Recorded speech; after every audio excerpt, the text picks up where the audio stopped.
Checkpoint. Why this checkpoint? When they always block road, harass people, collect money from people. People where they go farm. People where they go farm. Why this checkpoint, sir? What is the reason for this checkpoint? Can we know you? My name is MC Okrika. What is the reason for this checkpoint? Ó dá o ní orúkọ arákùnrin ọmọ Nàìjíríà tó ní ìgbójúgbóyà tó láyà kẹ́bọjẹ tó lè takú láyà MC Okrika. Ó ní mo fi kí n káàbọ̀ sínú ìròyìn tòní ẹ wò. Gbẹ̀gẹ̀dẹ̀ ó gbiná utukọ̀ sọ mo láìkí n tá fi bẹ̀rẹ̀ ìròyìn tòní. Ààrẹ èèyàn kan náà ọmọ Nàìjíríà tó ní ìgbójú tí ó bẹ̀rù bọn. Èmi tí àkọ́kọ́ rò pé ọ̀gá ológun tàbí ọ̀gá ọlọ́pàá ni. Ló fi ní ìgboyà tó fi re takú láyà tó rè ta àwọn ọlọ́pàá láyà pé ta ló rán yín iṣẹ́ dé tòrutòru. Ta ló ní kẹ́ ẹ wá da ìfẹ́ kẹ́ ẹ wá fi dáná. Ta gangan ni. Bẹ́ẹ̀ náà ló tọ̀kan lọ níbi títí ń wégbó ẹ wo ọ̀pọ̀rọ̀ kàgbọ́n atẹ́gùn ní gbé lọ mú láìkí bó ẹ̀jẹ̀ àgbọ̀ ẹ̀jẹ̀ àfojú ara wa rí. And Oga, why were you harassing that boy? Why were you beating that boy? Why were you beating the boy that was going to farm? Yet some days back, why were you beating the boy that was going to farm? And what are you holding on your hand? What are you holding as a policeman? What are you holding? You are the one harassing people. You are the one holding. You are the one holding Indian hem in your hand, Abi. You are the one harassing people. You are the one holding Indian hem on your hand, Abi. As a policeman, stand now, show me. Look at you, putting India hem on your. Look at you. Look at a police officer. A police officer. A police officer with India hem on your hand, and you are the one harassing people. Okay? You want to know the reason of this checkpoint? Yes. No, I want to know the reason of this checkpoint. I will not go to station, and this checkpoint will not hold you again. I'm not coming. What is the reason for this checkpoint? A police with India. A policeman with India hem. Policeman, you are holding India hem, and you are the one harassing people. I want you to video. Yes, that's very okay. Video me. Were you supposed to be on Mopti as a police officer? On Mopti harassing people? You people are holding India and look at. See police officers. See police officers. Show your face, let the IG see you. See police officer. Oga, that 150,000 you people collected from that boy, we want it back. That's why I said, we want it back. Why is this man holding Indian hand? Why is a police officer with Indian? A police officer. Look at him, he's the one fighting. I want to see what your DPO can do. Who told you that they cannot video you?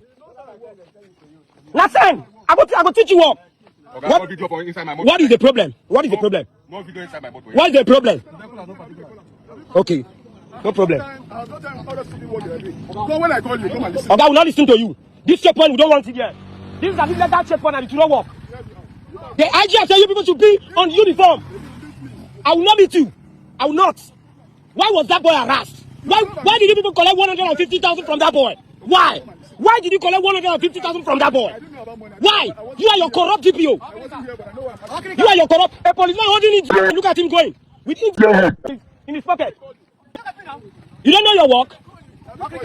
We go teach you your work. Abẹ́ẹ̀rí ó dùn wọ́n mi gan oúnjẹ bẹ́ẹ̀ ni wípé ó ti jẹ nǹkan kan tẹ́lẹ̀ ẹ̀kùn ò bẹ́ẹ̀ náà ni nǹkan kan ń gbénu rẹ̀ àwọn ẹ̀mọ̀ sá lọ fún at the end of the day wọ́n kó sínú mọ́tò tán kó ń bẹ́ẹ̀ ni ó mo lè yóò ti dira tàbí kó ó ti tọ́ nǹkan lá tó fi ń bá wọn sọ̀rọ̀ torí kò lè jẹ́ kámẹ́rà nìkan làwọn ọlọ́pàá yẹn rí ẹ wọ́n ṣe múra gan kì í èmi ò rò pé torí kámẹ́rà nìkan ọlọ́pàá ìwọ́n ti nà lálùbọ́lẹ̀ ó dẹ̀ ẹja kó ń bẹ́ẹ̀ inú mi dùn ó inú mi dùn gan ẹja wá dé Ìjẹ̀bú níbi tá a ti rí tán ni wọ́n ń kó àwọn ọmọ wọlé dìgbàdìgbà wọ̀sọ̀ hospital mo ní kí ló tún ṣẹlẹ̀ wọ́n ní nǹkan kan ní rùn bíi poison. Mo ní ṣe bí wọ́n náà ti gbogbo ibi tán ti ń ṣe steel lọ́jọ́ sí tán ni ó ń dá wàhálà alẹ̀ àwọn èèyàn ti mí símú wọn láwọn ọmọ school náà ń kó dé nínú ambulance yìí o. Mo wá fẹ́ fi àsìkò yìí mo fẹ́ fi pé gbogbo ẹ̀yin ará Ìjẹ̀bú ẹ bá wa pélé o bẹ́ẹ̀ lè pe gómìnà náà ẹ pé ò torí a sì ń bọ̀ lórí ọ̀rọ̀ ti gómìnà yín lónìí àwọn àti OGD wọ́n tú kẹ̀rẹ̀kẹ̀rẹ̀ ọ̀rọ̀ tẹ́ ẹ bá gbọ́ àṣírí. Ìyẹn tí OGD Ọ̀túnba Gbénga Daniels tí wọ́n tú nípa gómìnà ilé yìí lórí rìfàìnẹ́rì Dangote wọ́n ṣe lùsì ẹ̀ kì í ṣe kékeré kì í ṣe kèrèmí ṣùgbọ́n ẹ jẹ́ àkọ́kọ́ wo díẹ̀ nínú tó ṣẹlẹ̀ ní ọsibítù yìí mi ò mọ̀ tán náà mí símú ẹ bá wa pélé ẹ bá kọ̀ǹfà àwọn ẹ̀sìn lóòótọ́ ni o kàn sì tètè wà wọ̀rọ̀kọ̀ kàn fi ṣàdá.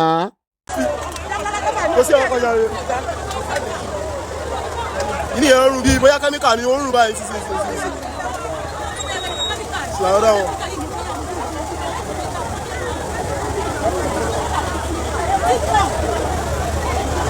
Ọlọ́run ṣàánú.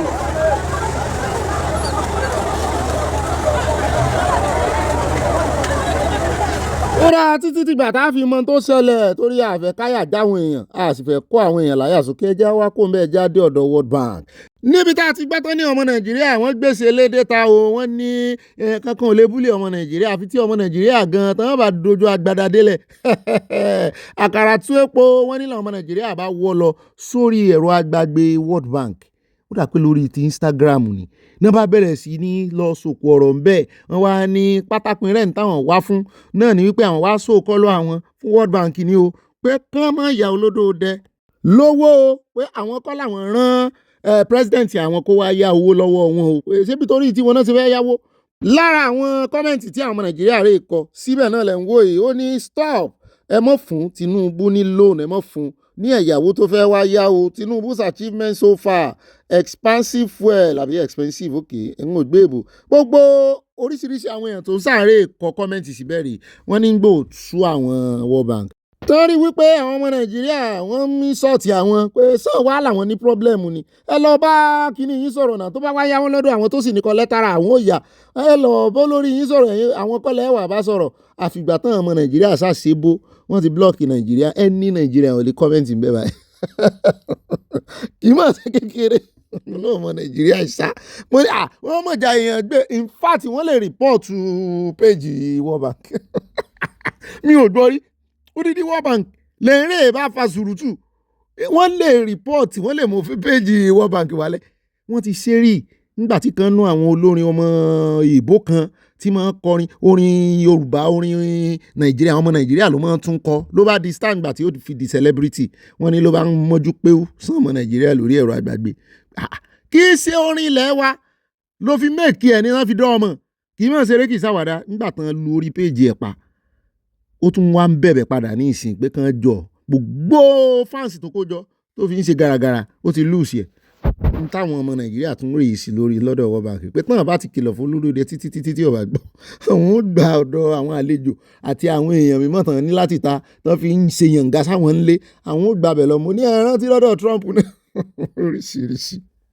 ó dá níbẹ̀ ẹja sún síwájú ẹja sáré dé ọ̀dọ̀ àwọn àjọ NDLEA níbi tá a ti gbọ́ tán sọ wípé wọ́n rè sí excursion mo láàyà excursion mọ̀kànlé léyìí àwọn eléyìí bá iṣẹ́ gidi lọ ní o ó fẹ́ jọ Egypt àwọn ògiri táwọn mọ̀ tí wọ́n ní kì í ṣe bẹ́ẹ̀ wọ́n ní cave kan náà níbẹ̀ sá wọ́n ní ṣùgbọ́n wọ́n gbẹ́lẹ̀ jìn síbẹ̀ ni mo ní sàn agbésùnmọ̀mí ṣé NDLEA náà ti ń kojú agbésùnmọ̀mí ni wọ́n ní kì í ṣàgbésùnmọ̀mí wọ́n ní àwọn ológun olóró wọ́n náà nárè ìgbẹ́lẹ̀ bí mo ní tèmi rò pé àgbàrá ló gba bí ìkọjá ojúde àgbà abẹ́ẹ̀rí ni kò mọ jọ́ Nàìjíríà wọ́n láwọn èèyàn lójúwe bẹ̀ fún wọn wípé ibi tí wọ́n máa ń sá pamọ́ sí rèé o lóru lọ́sàn-án lálẹ́ wọ́n bá lọ bẹ̀ wọ́n bá rí iye gbogbo bẹ̀ gbogbo tán bá rí ń bẹ̀ gbogbo wọ́n ṣe lọ ẹ bá pàdé inú àkójọpọ̀ ròyìn ó jọ bẹ́ẹ̀ ni pé inú Abala Sanawole láti lò ẹ jẹ́ wá yà ní ọ̀dọ̀ Wike látìgbà tí bọ̀dà Ṣèyí Mákindé tán ti declare fún presidency lánàá ni Wike náà ti dáhùn sí máìkì wípé irọ́ ń parọ́ fúnrọ́ ǹjẹ́ kò ń sọ òótọ́ fún yín kò lè rọ̀ náà lọ. When I say people are fraudulent, they thought I was joking. And that's the 419 we're talking about. Luckily, the PDP has issued a press conference. There's no alliance between PDP and Allied People's Movement or any other political party, as the case may be. Please tell Nigerians that there's nothing called PDP alliance.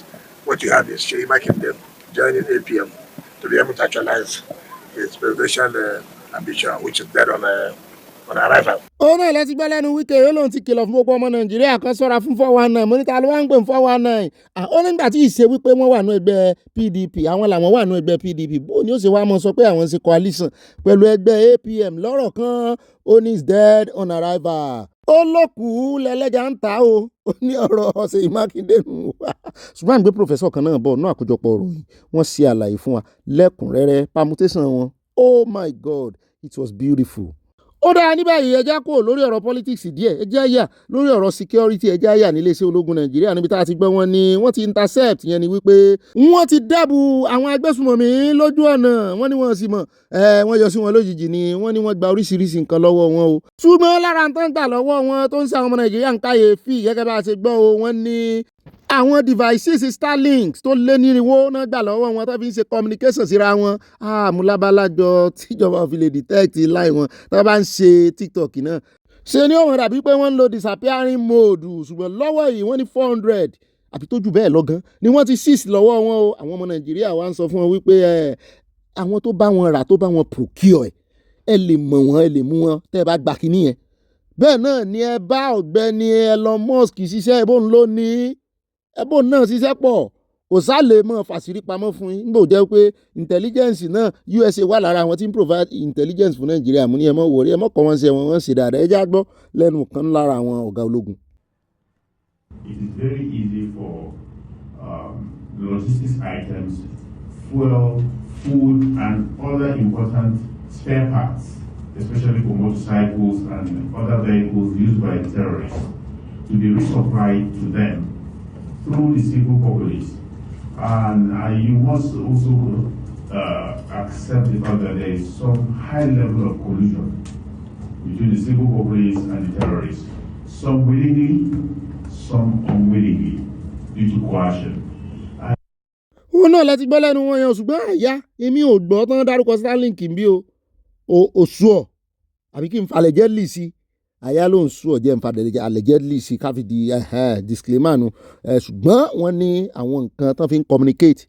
Jẹ́ àlòbáhùn ẹja wáyà lọ́dọ̀ ààrẹ olódòdẹ tí wọ́n travel oríṣiríṣi nǹkan làwọn èèyàn ń sọ àwọn kan ní wọ́n lọ fún check up ní àwọn kan lọ hospital ló lọ mo lè yẹn lọ sí hospital ẹ wá wo dáhùn tí ń dáhùn gbogbo àwọn tó ń ga máìkì sí ẹ lẹ́nu ẹ wá gbóyìnbó ẹ wá gbóyìnbó politician mi ò gbóyìnbó táàrí olódòdẹ.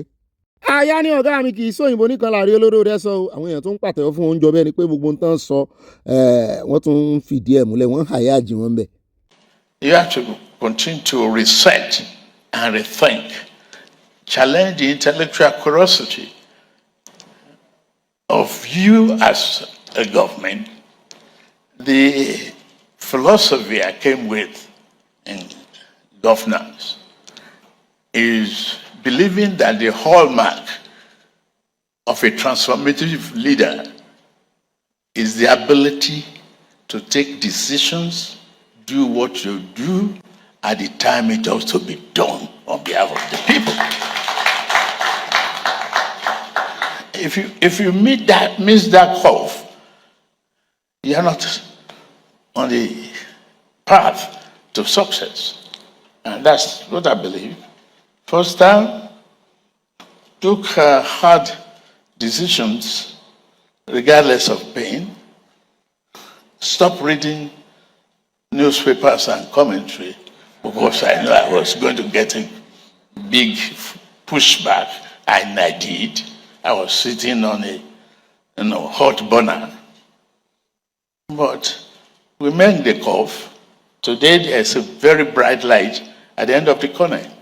The economy is stable, the naira is stable, predictable. Planners can do reasonable budget. They can plan their lives well. The children are in school. The vulnerables are being helped. We have that direct transfer to very poor households. Sẹ́yìn náà ti wá máa wo èbó lẹ́nu ààrẹ olódòdẹ ó wá ń jọ bí ẹni pé wọ́n ti make up mind wọn wípé àníwúrà àti fàdákà wọ́n náà máa ń la inú náà kọjá ní inú crucible kó tó di wípé wọ́n ní ẹwà wípé àní gbogbo tó ti bàjẹ́ tó ti dí pẹ́ta lára Nàìjíríà wípé torí ẹ̀ náà ṣe ń mú àwọn Nàìjíríà gbanú iná ìléru pé ẹ fọkàn balẹ̀ Olúwa ń bẹ lórí ìtẹ́. Wípé irú ìyanu tí Ọlọ́run ṣe fún Shadrach, Meshach and Abednego lọ́jọ́ sí nínú náà léru pé òun lọ́lọ́run fẹ́ ṣe fún yín àwọn olùgbàlà yín ẹja kò ń bẹ́ẹ̀ já wáyà lọ́dọ̀ bí Lord arákùnrin tí òun àti VDM tí wọ́n jọ ní ìfàǹfà lọ́jọ́ sí tí ó rè é ṣe ọlùdé toró náà sọ ọlọ́lùdé lòun rè é ṣe ní Kùjé ó ti wá padà wá sọ experience ẹ̀ fún wa.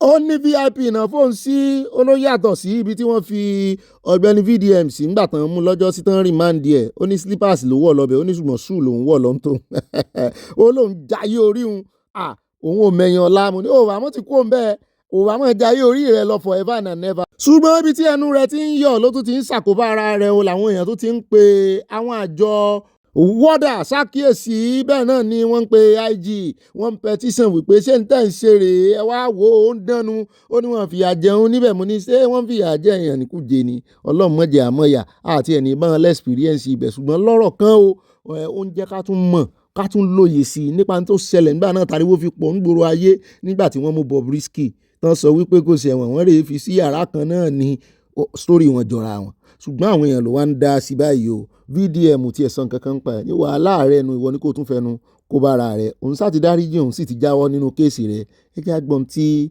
àwọn analyst níléeṣẹ́ TVC tán fẹ́ sọ lórí ọ̀rọ̀ yìí.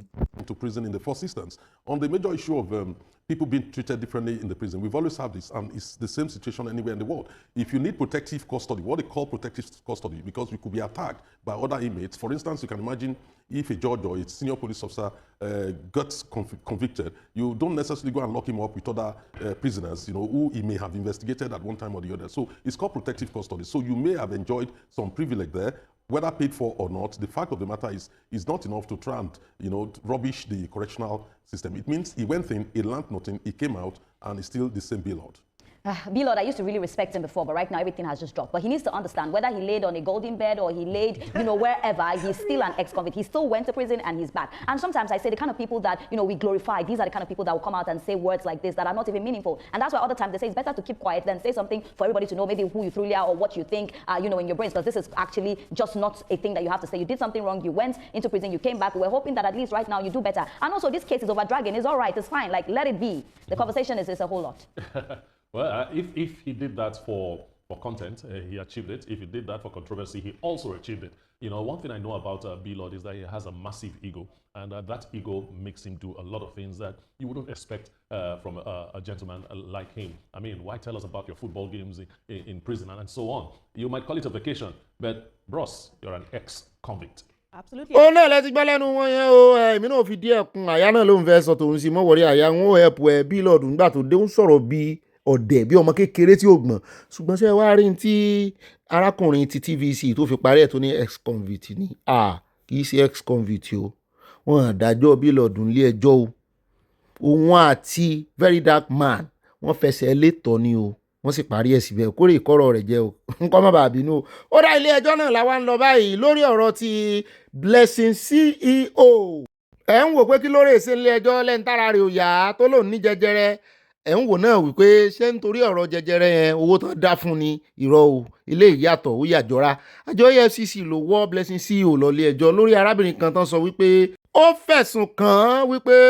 ó jẹun ní 36 million pé ó tiẹ̀ lu gbájú ẹ̀ fóun ni ó lu bàràdà fóun wọ́n ní wọ́n mú lọ sí iwájú Federal High Court ní Ìkòyí lẹ́ni lẹ́kọ̀ọ́ gangan lórí ẹ̀sùn tí ọmọ Nàìjíríà kan fi kàn án wípé 36 million naira ó wà lọ́wọ́ rẹ̀ kan bó ń gbà o wọ́n ní she is accused of obtaining the sum of 36 million naira from one Mrs. Ifeyinwa Noye Okoye under the false pretense of leasing a 6-bedroom detached duplex in Lekki and then fraudulently converted the money for her own use. ṣùgbọ́n lẹ́yìn ọ̀rẹ́yìn tí adájọ́ náà gbọ́ gbogbo atótónu àti gbogbo àwáwí agbẹjọ́rò rẹ̀ wọ́n ní àwọn oníjó lọ wọ́n wá fẹnu kò sí wípé kán dá padà sí inú àmọ́ àjọ EFCC pé kán mọ̀ tí ìjì ó lọlé mo ní 36 million kò kéré nú ayé nírú economy kí ni mo ń ṣe ọmọ ìgàn tó jẹ́ wípé gbogbo controversy sáà àkàtà rẹ̀ náà ti mọ́ bá òun náà ló lóun kọ́lé kan ńgbà kan náà ǹjẹ́ ìṣẹ̀lẹ́kí ló lóun kọ́ sí tí ì sì sohun àṣẹlé ńlé ló ti lọ ń ya ló fi ń ya picture kí ló dé ọ̀dọ́ òun náà fi ń gbàdúrà ní oṣù mẹ́wàá wá ní rọ́kẹ́ mọ́ live fake life ó tún lẹ́nujọ́ mẹ́ta controversy lórí ọ̀rọ̀ pé òun ní jẹjẹrẹ náà ló tún fi sọ̀ráǹdì ara rẹ̀ tí èèyàn máa fi mú dákú sí ẹni ṣùgbọ́n lọ́rọ̀ kan wọ́n ní kán rè fi sí àmọ́ àjọ EFCC títí di on the 5 June 5 mo ní abákàlẹ́ ní èjì yóò mọ̀ tó ọ̀sẹ̀ mẹ́ta báwọn kó mọ̀ jẹ yan rẹ̀ ń sún bẹ̀ kó mọ̀ jẹ gúgúrú pẹ̀rẹ̀rẹ̀ ẹ̀pà pẹ̀rẹ̀rẹ̀ àmọ̀ bóyá fún lásọ o. fún ọmọ Nàìjíríà ló wá ń pàkíyèsí àjọ EFCC sí wípé ó máa ń tọ́jú ara rẹ̀ lọ́wọ́ lẹ́yìn tó lóun ní jẹjẹrẹ ó dáa o kò ní kàn yín kò ní kémi náà láṣẹ Ọlọ́run Èdùmàrè o wọ́n ń pè ń tọrọ kọ́bọ̀ kò ní délé ẹ̀yin tẹ́ ń wò mí kò ní dé ọ̀dẹ̀dẹ̀ tèmi náà.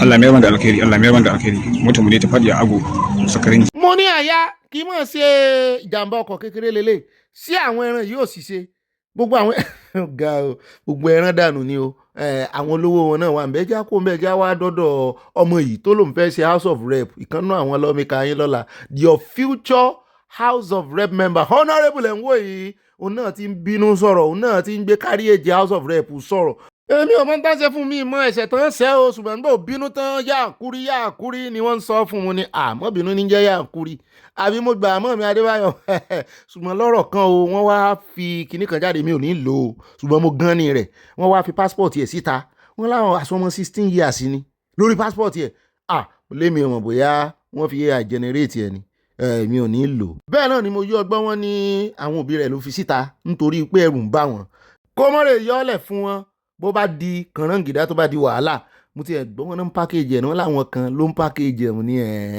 ọmọ rárá lẹ́wọ́n pákéjì fún ọmọ Nàìjíríà ó dá wa ti wá rí ẹgbẹ́ rẹ̀ kan o torí ẹgbẹ́ ẹyẹ lẹ́yẹ ń wọ́ tọ́ àríntánjọ́ ń dọ̀wẹ̀kẹ̀ mo ní àáfẹ́lẹ́ ìmọ̀ èjì rẹ̀.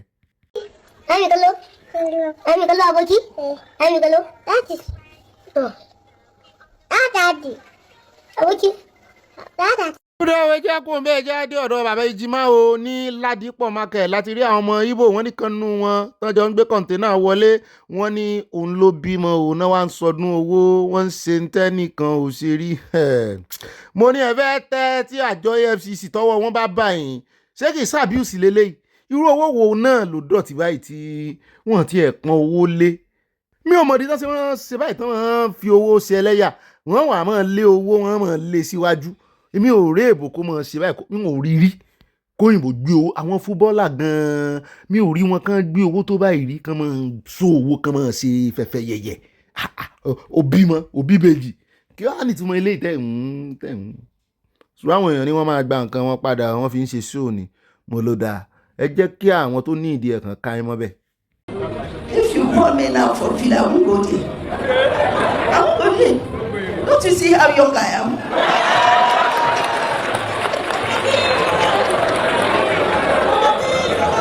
Because the stress is so much. The stress of Nigeria is so much. If God managed to bring you out of it, you should glorify God. And thank God for the Lord's doing. Because He's marvelous in His eyes. He has taken you there once. Why do you want to go there again? Yeah, I won't go.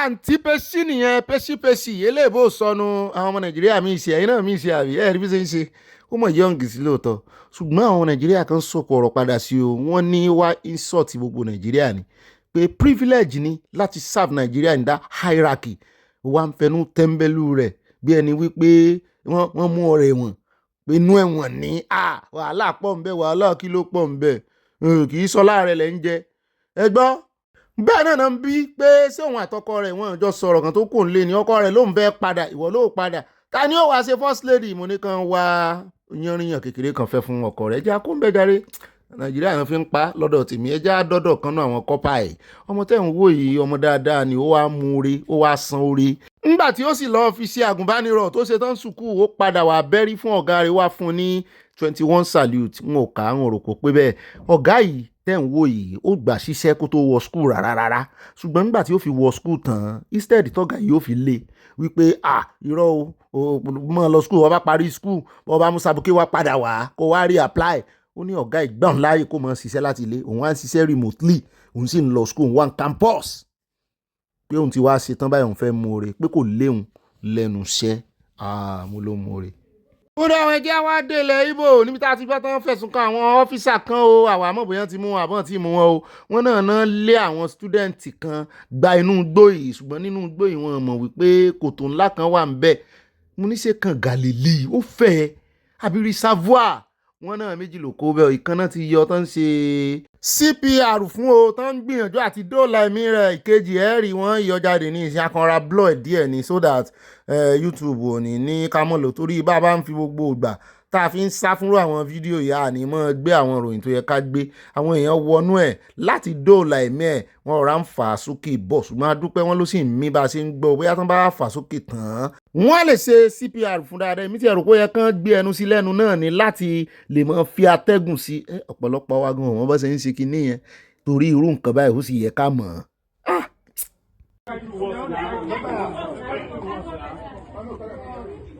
Carry am dey go motor make dem carry am come out. Mola carry come out. Mola carry come out na tabuka.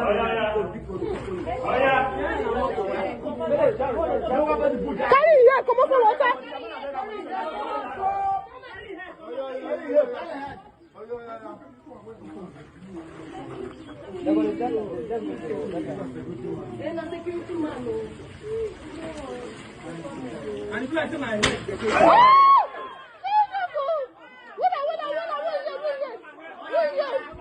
wọn náà lẹ́rí tó ń gbìyànjú láti dọ́ọ̀là ẹ̀mí wọn yẹn wọ́n ti gbé kan jáde ìkejì ni wọ́n fẹ́ fi okùn fà jáde bí ìgbà téèyàn bá ń fa dòrò báyìí ṣùgbọ́n àṣẹ̀yìnwá àṣẹ̀yìnbọ̀ wọn náà méjèèjì wọn yìí o wọ́n ti jẹ́ ọlọ́run nípè wọ́n ti lọ sọ́dọ̀ ẹlẹ́dàá wọn kí ló ṣẹlẹ̀ gangan torí wọ́n fi ẹ̀sùn kan àwọn ọlọ́pàá ṣùgbọ́n wọ́n ní kì í ṣe àwọn ọlọ́pàá gangan ni wọ́n já sí kòtò wọ́n ní ọmọ student tán lé ọmọléèwé àti ìkànnú àwọn vigilante mo ní sọ̀rọ̀ náà ń léra wọn ni wọ́n ń léra wọn wọgbọ́n àwọn wo ló gbẹ́ kòtò sínú igbó náà báyìí tán bò ó ṣókò níbí ìtẹ́lẹ̀ ni eléyìí kì í kàn ṣe kànga o reservoir ni ṣùgbọ́n lọ́rọ̀ kan wọ́n náà wọ́n méjèèjì jáde o vigilante àti student ọlọ́pàá kankan ò kú o ṣùgbọ́n àwọn méjèèjì tán léra wọn débì mo ṣe o delta náà ni delta lẹ́nu jọ́ mẹ́ta oríṣiríṣi nǹkan ní ìṣẹ̀lẹ̀ ńbẹ̀ ó dáa wọ́n ti jọ́ lọ́hùn pé o ṣùgbọ́n àwọn ọlọ́pàá láwọn ti bẹ̀rẹ̀ probe àwọn fẹ́ ṣe probe àwọn fẹ́ mọ ìdí tán ṣe ń lé ọmọ yìí àwọn ọlọ́pàá náà tán jọ ń lé kí ló ṣẹlẹ̀ gangan inú mi sì ń dùn tẹ́lẹ̀ nígbà tí ìkànnù wọn ń sọ wípé thank god ó sì mí mo ní èèyàn mí ni ẹ fẹ́ fokùn gbé jáde ó ti wúwo ló já sínú omi padà kò ní strength kankan kò ẹ mọ̀ ìgbà tó ti já bẹ́ẹ̀ sáǹtì ẹ̀ tètè mọ̀ pé bẹ́ẹ̀ ló já sí mọ̀ ga nàìjíríà sáà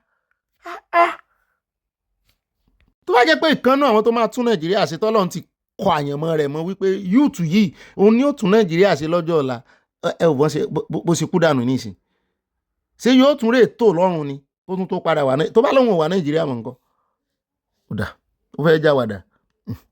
ó dá níbẹ̀ já wá dé Ogun State ọ̀rọ̀ Ogun State pọ̀ nínú ìròyìn tòní arákùnrin ló ganu sí máìkì kan náà àwọn locals ni ló ń sọ wípé very dark man wọ́n nídìí ẹ̀pù ẹ̀ nítorí pé wọ́n jẹ́ àwọn kan gbé ní Ogun State àwọn sì mọ inú oko reserve tán jí wọn gbé lọ wọn á ní ṣe very dark man ló fẹ́ bọ́ ọwọ́ gbó tí ó rè bá yín kó wọn.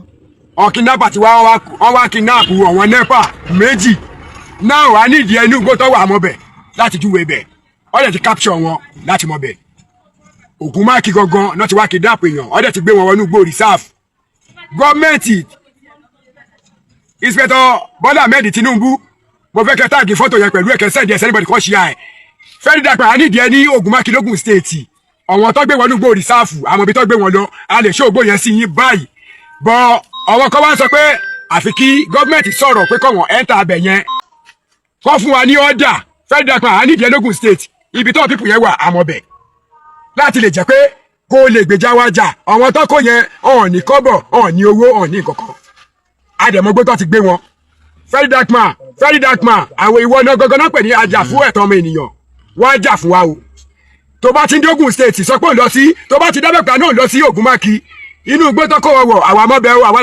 àwọn àgbà àdúgbò ọmọ àdúgbò dẹ̀ ló mọ́ pa ibi tó wọ̀ lọ ó lè ló mọ́ pa ṣe ó lè tọ̀ àwọn máa júwe ọ̀nà fún yín. abẹ́ẹ̀ rí ó fọ́ ni o ṣùgbọ́n ó serious very dark man lólùgbàlà wọn ní ìsìn tán ń gbé wọ́n rí sọ torí tán bá pe very dark man tó bá bọ́n ganu sí àwọn tó yẹ kó rí wọ́n tètè rí àwọn ọ̀gá ológun ọ̀gá ọlọ́pàá wọ́n tètè fẹnu sí kì í ṣe pé very dark man gan ni ó rè tú wọn lẹ̀ ṣùgbọ́n ó fẹ́ fẹnu kó bára rẹ̀ mi ò mẹ́nìràn lówe pa o lè ló mẹ́sí o lè tọ́ ṣé wò jólè ni àbí wò jẹ́ ajínigbé káti ẹ̀ sọ wípé lóòótọ́ local intelligence ọwọ́ àwọn boys tó wà ládùúgbò ló wà. ó rẹ̀ jẹ́ kó bẹ́ẹ̀ wo mọ̀mọ́ tó gbé ẹrù sórí ọ̀gángan ibi tó wà tẹ́lẹ̀ yìí tó ti rìn kú òǹbẹ ẹ̀rí nǹkan tí ó ṣẹlẹ̀ ń bẹ ní ìsìn yòókè bá mọ̀ wípé bọ́lọ̀ ń bẹ́ ara máa ń bá èèyàn sọ̀rọ̀ tọ́lọ́hún ní tó ń fún ọ ní mì sí pé gbẹ́sẹ̀ mẹ́ta gbẹ́sẹ̀ mẹ́rin ó tiẹ̀ lè mọ́ gbọ̀ngàn ara rẹ̀ ó kàn dédé kú òǹbẹ náà ni ẹjọ́ ẹja máa gbọ́ràn o ẹ̀rí tí ó ṣẹlẹ̀ sí arákùnrin kan tó ń rìn lọ síbi tí èèyàn ti kú òǹbẹ bí gbẹ́ni pé ó rè gbà kúnkúnkú tiẹ̀ ni. aṣáàdúpẹ́ o ó dìde pírílólógó ń jí ló fi ṣe o ó ní ó ànígbà pọ́ńkúkú ànírìn lọ́jọ́ ibi ń pọ̀nà mọ́tò tí ń bọ̀ lẹ́yìn náà ló gbá ilé tó páàkì sí ojú ọ̀nà torí pé ó fẹ́ gbèrò ńbẹ̀ náà ni òun náà páàkì dáadáa kẹ́mi bednock kẹ́mi kẹ́mó ọmọ màmá ẹ̀ ó yá kẹ́mi kẹ́mó ọmọ màmá ẹ̀ ó àwa incoming prime minister nù. inshallah lágbára ọlọ́run akọ́dá àṣẹ̀dá God's willing bó ṣe máa rí nìyẹn. ẹ wá gbọ́ nǹkan kan o àní mi ò mọ̀ pé àwọn ọmọ Ìgbò gan-an wọ́n appreciate Kẹ́mi Badenoch tó yìí. àní kan sọ sí abẹ́ kọ́mẹ́ǹtì kan tí mo rí ó ní these Yoruba people they no sabi good thing they no value their home. Only if Kemi if to say na Igbo woman or Igbo person no matter wetin he don talk or wetin he do dem go still support am. ọmọ Igbo kan bá dá lóhùn síbẹ̀ wípé even Nnamdi Kanu the supposedly messiah for the Igbos for Igbo kan ló pè for kí ló pé o ní bó ṣe máa ń pe orúkọ wọn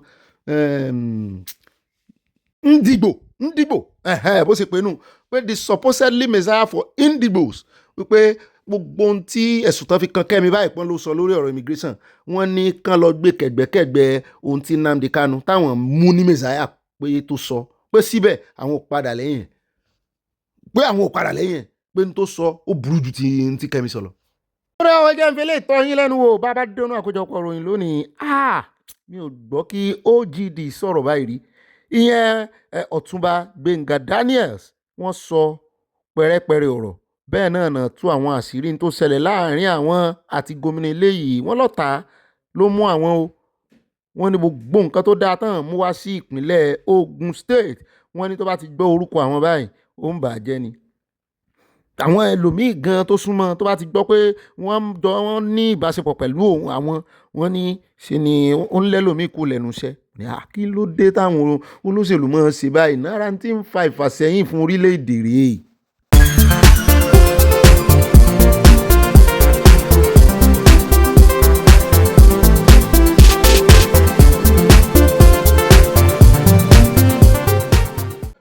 àsúré tètè ní wojú ọjọ́ o arìngbẹ̀rẹ̀ ń wojú àwọn èrò pẹ́tà àti kọ̀láńdò ẹ káàbọ̀ sórí ìkànnì ayọ̀ ní tiwa àsúré tètè ní wojú ọjọ́ o arìngbẹ̀rẹ̀ ń wojú àwọn èrò ẹbọ ní pẹ̀lẹ́ ẹbọ àṣàṣì apá làṣàṣì mami grace olùsọ̀tọ̀ wọ́n bínú àná ìròyìn yẹn pẹ́ díẹ̀ wọ́n láwọn ò tètè sùn ẹbọ yín ó pẹ̀lẹ́ ẹbọ àṣàṣì apalàṣàṣì ẹbọ ni ó pẹ̀lẹ́ ẹbọ wọn àṣàṣì apalàṣàṣì òkìtì ọ̀gbọ́n tó bá dìde orí ara rẹ̀ ní jìnlẹ̀ láìrò láìṣẹ láìfọmọ orogún fọ́kọ bàbá lé ní báwo bàbá ni wọn lábá ní sọ̀tá mọ́ àwòrè pépé èpè máa bẹ́lẹ̀ pè lọ ajú aṣáwáṣáwá ajú aṣáwáṣáwá àní àsúré tètè ní wojú ọjọ́ o arìnbẹ̀rẹ̀ ń wojú àwọn èrò ẹbọ ní pẹlẹbọ àṣàṣì apalàṣàṣì ẹmbáṣẹ pé náà ìgbé ó pa torí òkìtì ọ̀gán bó bá dìde orí ara rẹ̀ ní jìlẹ̀ kí lókìtì ọ̀gán ẹ̀kọ́ sínú kọ́mẹ́ṣẹ̀ṣẹ̀ ayé ó ti ẹ̀bùtẹ̀ bà pé àárín àwọn àgbàlagbà mú wa wọn ló mọ̀ láìṣẹ̀ láìro láìfọmọ orogún fọ́kọ bàbá lé ní bàbá ni wọn làbá ní ṣọ̀tá mọ́ àwòrè pépé ìpè máa bẹ́lẹ̀ pè lọ ajú aṣáwáṣáwá ajú aṣáwáṣáwá nígbà tí mo bẹ̀rẹ̀ sí dissect orin bàbá wọn Orlando yìí àsúré tètè ń wojú ọjọ́ yọmọ wago ni pé òun ò gbọdọ̀ létí àárín ìbẹ̀rẹ̀ ojú èrò ní wo ti wòran lọ yọkàn ra mọ́ rìn tí ẹni ẹbọ wa pẹ̀lẹ́ bọ gbogbo àwọn ọ̀tá wa nù wo wọ́n ní wọ́n á forí ara wọn ru ẹrù wọn torí wọ́n ní bí bómú bá di ẹrù orí ara rẹ̀ ní fi rú àṣàṣì apalàṣàṣì èpè àpèlépè ẹ má bínú wọn ò ní ohun bàbá wọ Orlando torí èmi mú gánga òkìtì ọ̀gán tó bá dìde orí ara rẹ̀ ní mìlé ní jìnlé ní wọlé òkìtì ọ̀gán ní ilé àwọn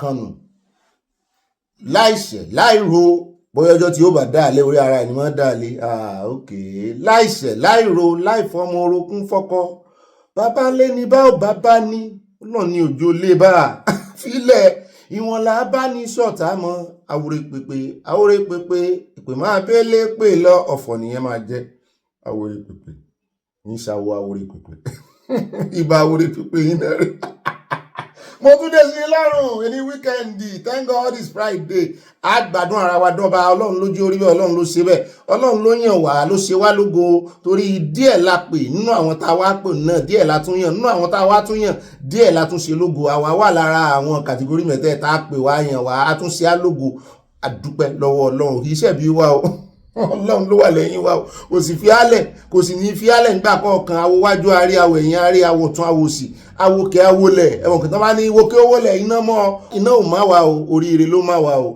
ayọ̀ ló má wa ojúmọ́ re ni adúpẹ́ pé ọlọ́run ẹ ṣé o kábíyèsí lónìí ọjọ́ Jímọ̀ olóyin adúpẹ́ àṣẹ alhamdulillahi kabira alhamdulillahi kasira rọ́bìlẹ̀ alamina kasira alhamdulillahi bukan wasira la ilaha illallah abda mo ti ń wọnú ẹ̀fà ń padà bí mo mọ̀ dénú mo sì lọ lé kí ó tí mo kà kíní dáadáa èmi náà ka tíra o mo parí tíra o bọ́lọ̀ ṣe pé nù ayọ̀ náà ló bá dé ẹ̀yin tẹ́ ṣe wá ń díẹ̀ náà jọ ẹ bá ti kófìrí èèyàn kankan tí ò fi àlàáfíà sí tiẹ̀ ẹ lé dànù àwọn alálàáfíà làwà bá tó nú ẹ̀sìn mùsùlùmí bí àti oníṣẹ̀ṣe náà jàgídíjà kan ti ń wọnú wọn ṣùgbọ́n mi ò tí ì rí àwọn oníṣẹ̀ṣe bu o torí ibi tá a tìyàn dé ibẹ̀ nù àti àwa kìrìsìtẹ́nì àti àwọn mùsùlùmí gbàgbó sáà mọ́ fún oníṣẹ̀ṣe wọ́n ti wá kọjú sí abáyé ẹ̀ràn à ń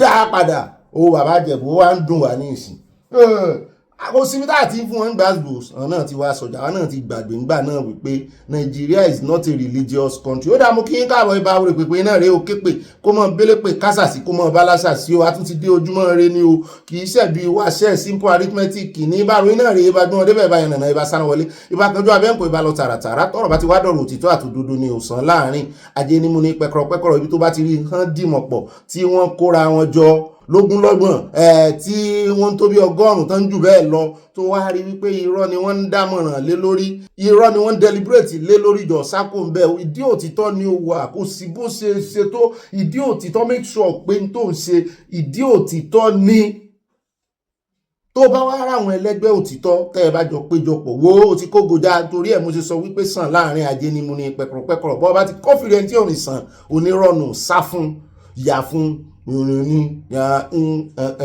ya kó sá fún òfin fẹ́ fi gbogbo ẹnu pè nítorí àwa ìbéèbù lórí ìkànnì àbòsílà kan wọ́n ṣe àìṣépè ọ̀pọ̀lọpọ̀ kọ́mẹ̀ntì tí mo ń rí pè nínú wọn bóyá tó bá ṣépè fáwọn agbésùmọ̀mí ni mo máa ń lò tó bá ti ń di pé à ń ṣépè fún èèyàn kan ṣe irọ́ àìṣépè ń bí òfin ni kì í ṣe àbá ó dá ogun mo kíra mi dé mi náà ni ibà gbé wọn débẹ̀ ibà Sanawole ibà kanjú abẹ́ǹkó ibà gbé wa débẹ̀ ọlọ́run ló ń gbé gbogbo wa débẹ̀ o lẹ́yìn ọlọ́run ní alpha àti omega wa o bẹ́ẹ̀ náà lẹ lè pè mí ní ibà confam ẹ̀kú tó sẹ́ndì ẹ̀ mo máa ń sẹ́ndì ròyìn fógànà lórí bí àwa ìgbé o àmọ́ confam àmọ́ verify àtúmọ̀ reconfirm báwọn bá wá gbé wa àwa náà ń padà bọ̀ àwa sì sorry a sì mọ́ ṣe sorry tiwa dénú dọ́kàn ni kì í ṣe sorry tààtù mọ́ níyànú kì í ṣe sorry lára kì í ṣe sorry tààtù wa mọ́ wá ibi tí ó ti ẹmọ̀ pàwọn kan wà wọ́n mọ́ pèrè àwọn ní perfectionist tó mọ́ sọ wípé àwọn iṣẹ́ èèyàn ni mọ́ ṣe àwọn ó bá ti kófìrí ẹni bẹ́ẹ̀ sá fún ó ti ń play ọlọ́run nìyẹn o àwọn iṣẹ́ èèyàn ẹwà gbé bàbá kan wá tó sọ bẹ́ẹ̀ lọ́jọ́ sí ó ní wọ́n ṣáàgùn sọmọ wọn wọ́n ṣáàgùn síyàwó wọn pé èèyàn àwọn kan wà bẹ́ẹ̀ o perfectionist nìyẹn gbogbo ẹ̀ṣẹ̀ tí ẹnu máa wá gbogbo ó sì lùgbàdì wọn ṣùgbọ́n àwọn ọmọ gbìyànjú wọn ní iṣẹ́ ọ̀ sá fúnrú èèyàn bẹ́ẹ̀ ó rà bá ń fòtẹ́lẹ̀ bá ń fọba lẹ́yìn tẹ́ bá pè mí ní ibà kàsíwájú ibà ìbò náà ni ibà èbó ní fanakula lọ́dọ̀ tí wá ń bí Yorùbá ní originality bẹ́ẹ̀ náà ní kẹ́ pè mí ní ibà ọ̀pákápá àwọn òkìkí ọkọ̀ àwọn 16 ibà ìbọ̀bọ̀ kí bọ̀bọ̀ ibà lọ́bí Bobbylicious ibà Valentina Valentini ibà ọkọ̀ ẹlẹ́à tèmù ọkọ̀ Cipriano òyìn náà ní wà kéde fún Yorùbá ní sọ̀ká bàtà alákọ̀ọ́kọ́ nù òyìn wa tò ní ẹjẹ́ àkọ́kọ́ bẹ̀rẹ̀ lọ́dọ̀ ọ̀bọ̀nà gbàjà bí àmìlà tó ṣẹlẹ̀ tán fi sọ̀rọ̀ lánàá àti ìgbé mo kàn rọra lò lánàá fẹ́rẹ́ jógì ṣùgbọ́n mo ti yọ dànù mo fẹ́ káfẹ́ lójú lónìí torí mo mú àwọn kúlẹ̀kúlẹ̀ kan tó mú kí odidi chief of staff àrí olódùdẹ COS tó fi ń pe àkíyèsí Elliot Desmond sí wípò náà wà lára àwọn ọlọ́tẹ̀ ni mo ní kí ló ṣẹlẹ̀ gangan tó ṣẹlẹ̀ gan mi ò tí ì mọ ẹjẹ́ àjọfòye gbé o ṣùgbọ́n àyálówó àtàmílólobó ó já mi sí nǹkan kan mo lé mi náà wà já yín sí á play fọ́nrán bọ̀dà Gbajabiamila lẹ́ẹ̀kan sí àwọn àfẹ́ lójú torí nǹkan lọ láàrin àwọn olóṣèlú yìí o ọ̀rọ̀ wọn dàbí ilé olórogún ni wọ́n ń jẹra wọn lẹ́sẹ̀ mo ní wọ́n tún jẹra wọn lẹ́sẹ̀ so Elliot tún ṣe tí Ààrẹ Olódòdé ò fẹ́ àṣẹ Ààrẹ Olódòdé àwọn ló wá ń fún Ààrẹ Olódòdé ní intelligence èmi rò pé irú àwọn bọ̀dà Gbajabiamila yẹn Ààrẹ Olódòdé ò fẹ̀yìntì èèyàn kan o ẹ mọ̀jà tán gbogbo àwọn tẹ́ ẹ rí tán súnmọ́ wọn yẹn ó fi ìka kan tẹ ilé ó fi ìka kan tẹ ilé ó fẹ̀yìn kékeré tẹ ilé ó fẹ̀yìn kékeré tẹ ilé ń bí ni kọ́ mọ́ bá wò bolórí ṣe mọ́ sí ọ̀nà bàbá ti wá kó ń bẹ́ tán áyà lọ́dọ̀ Àtìkù náà ti ra fọ́ọ̀mù nomination form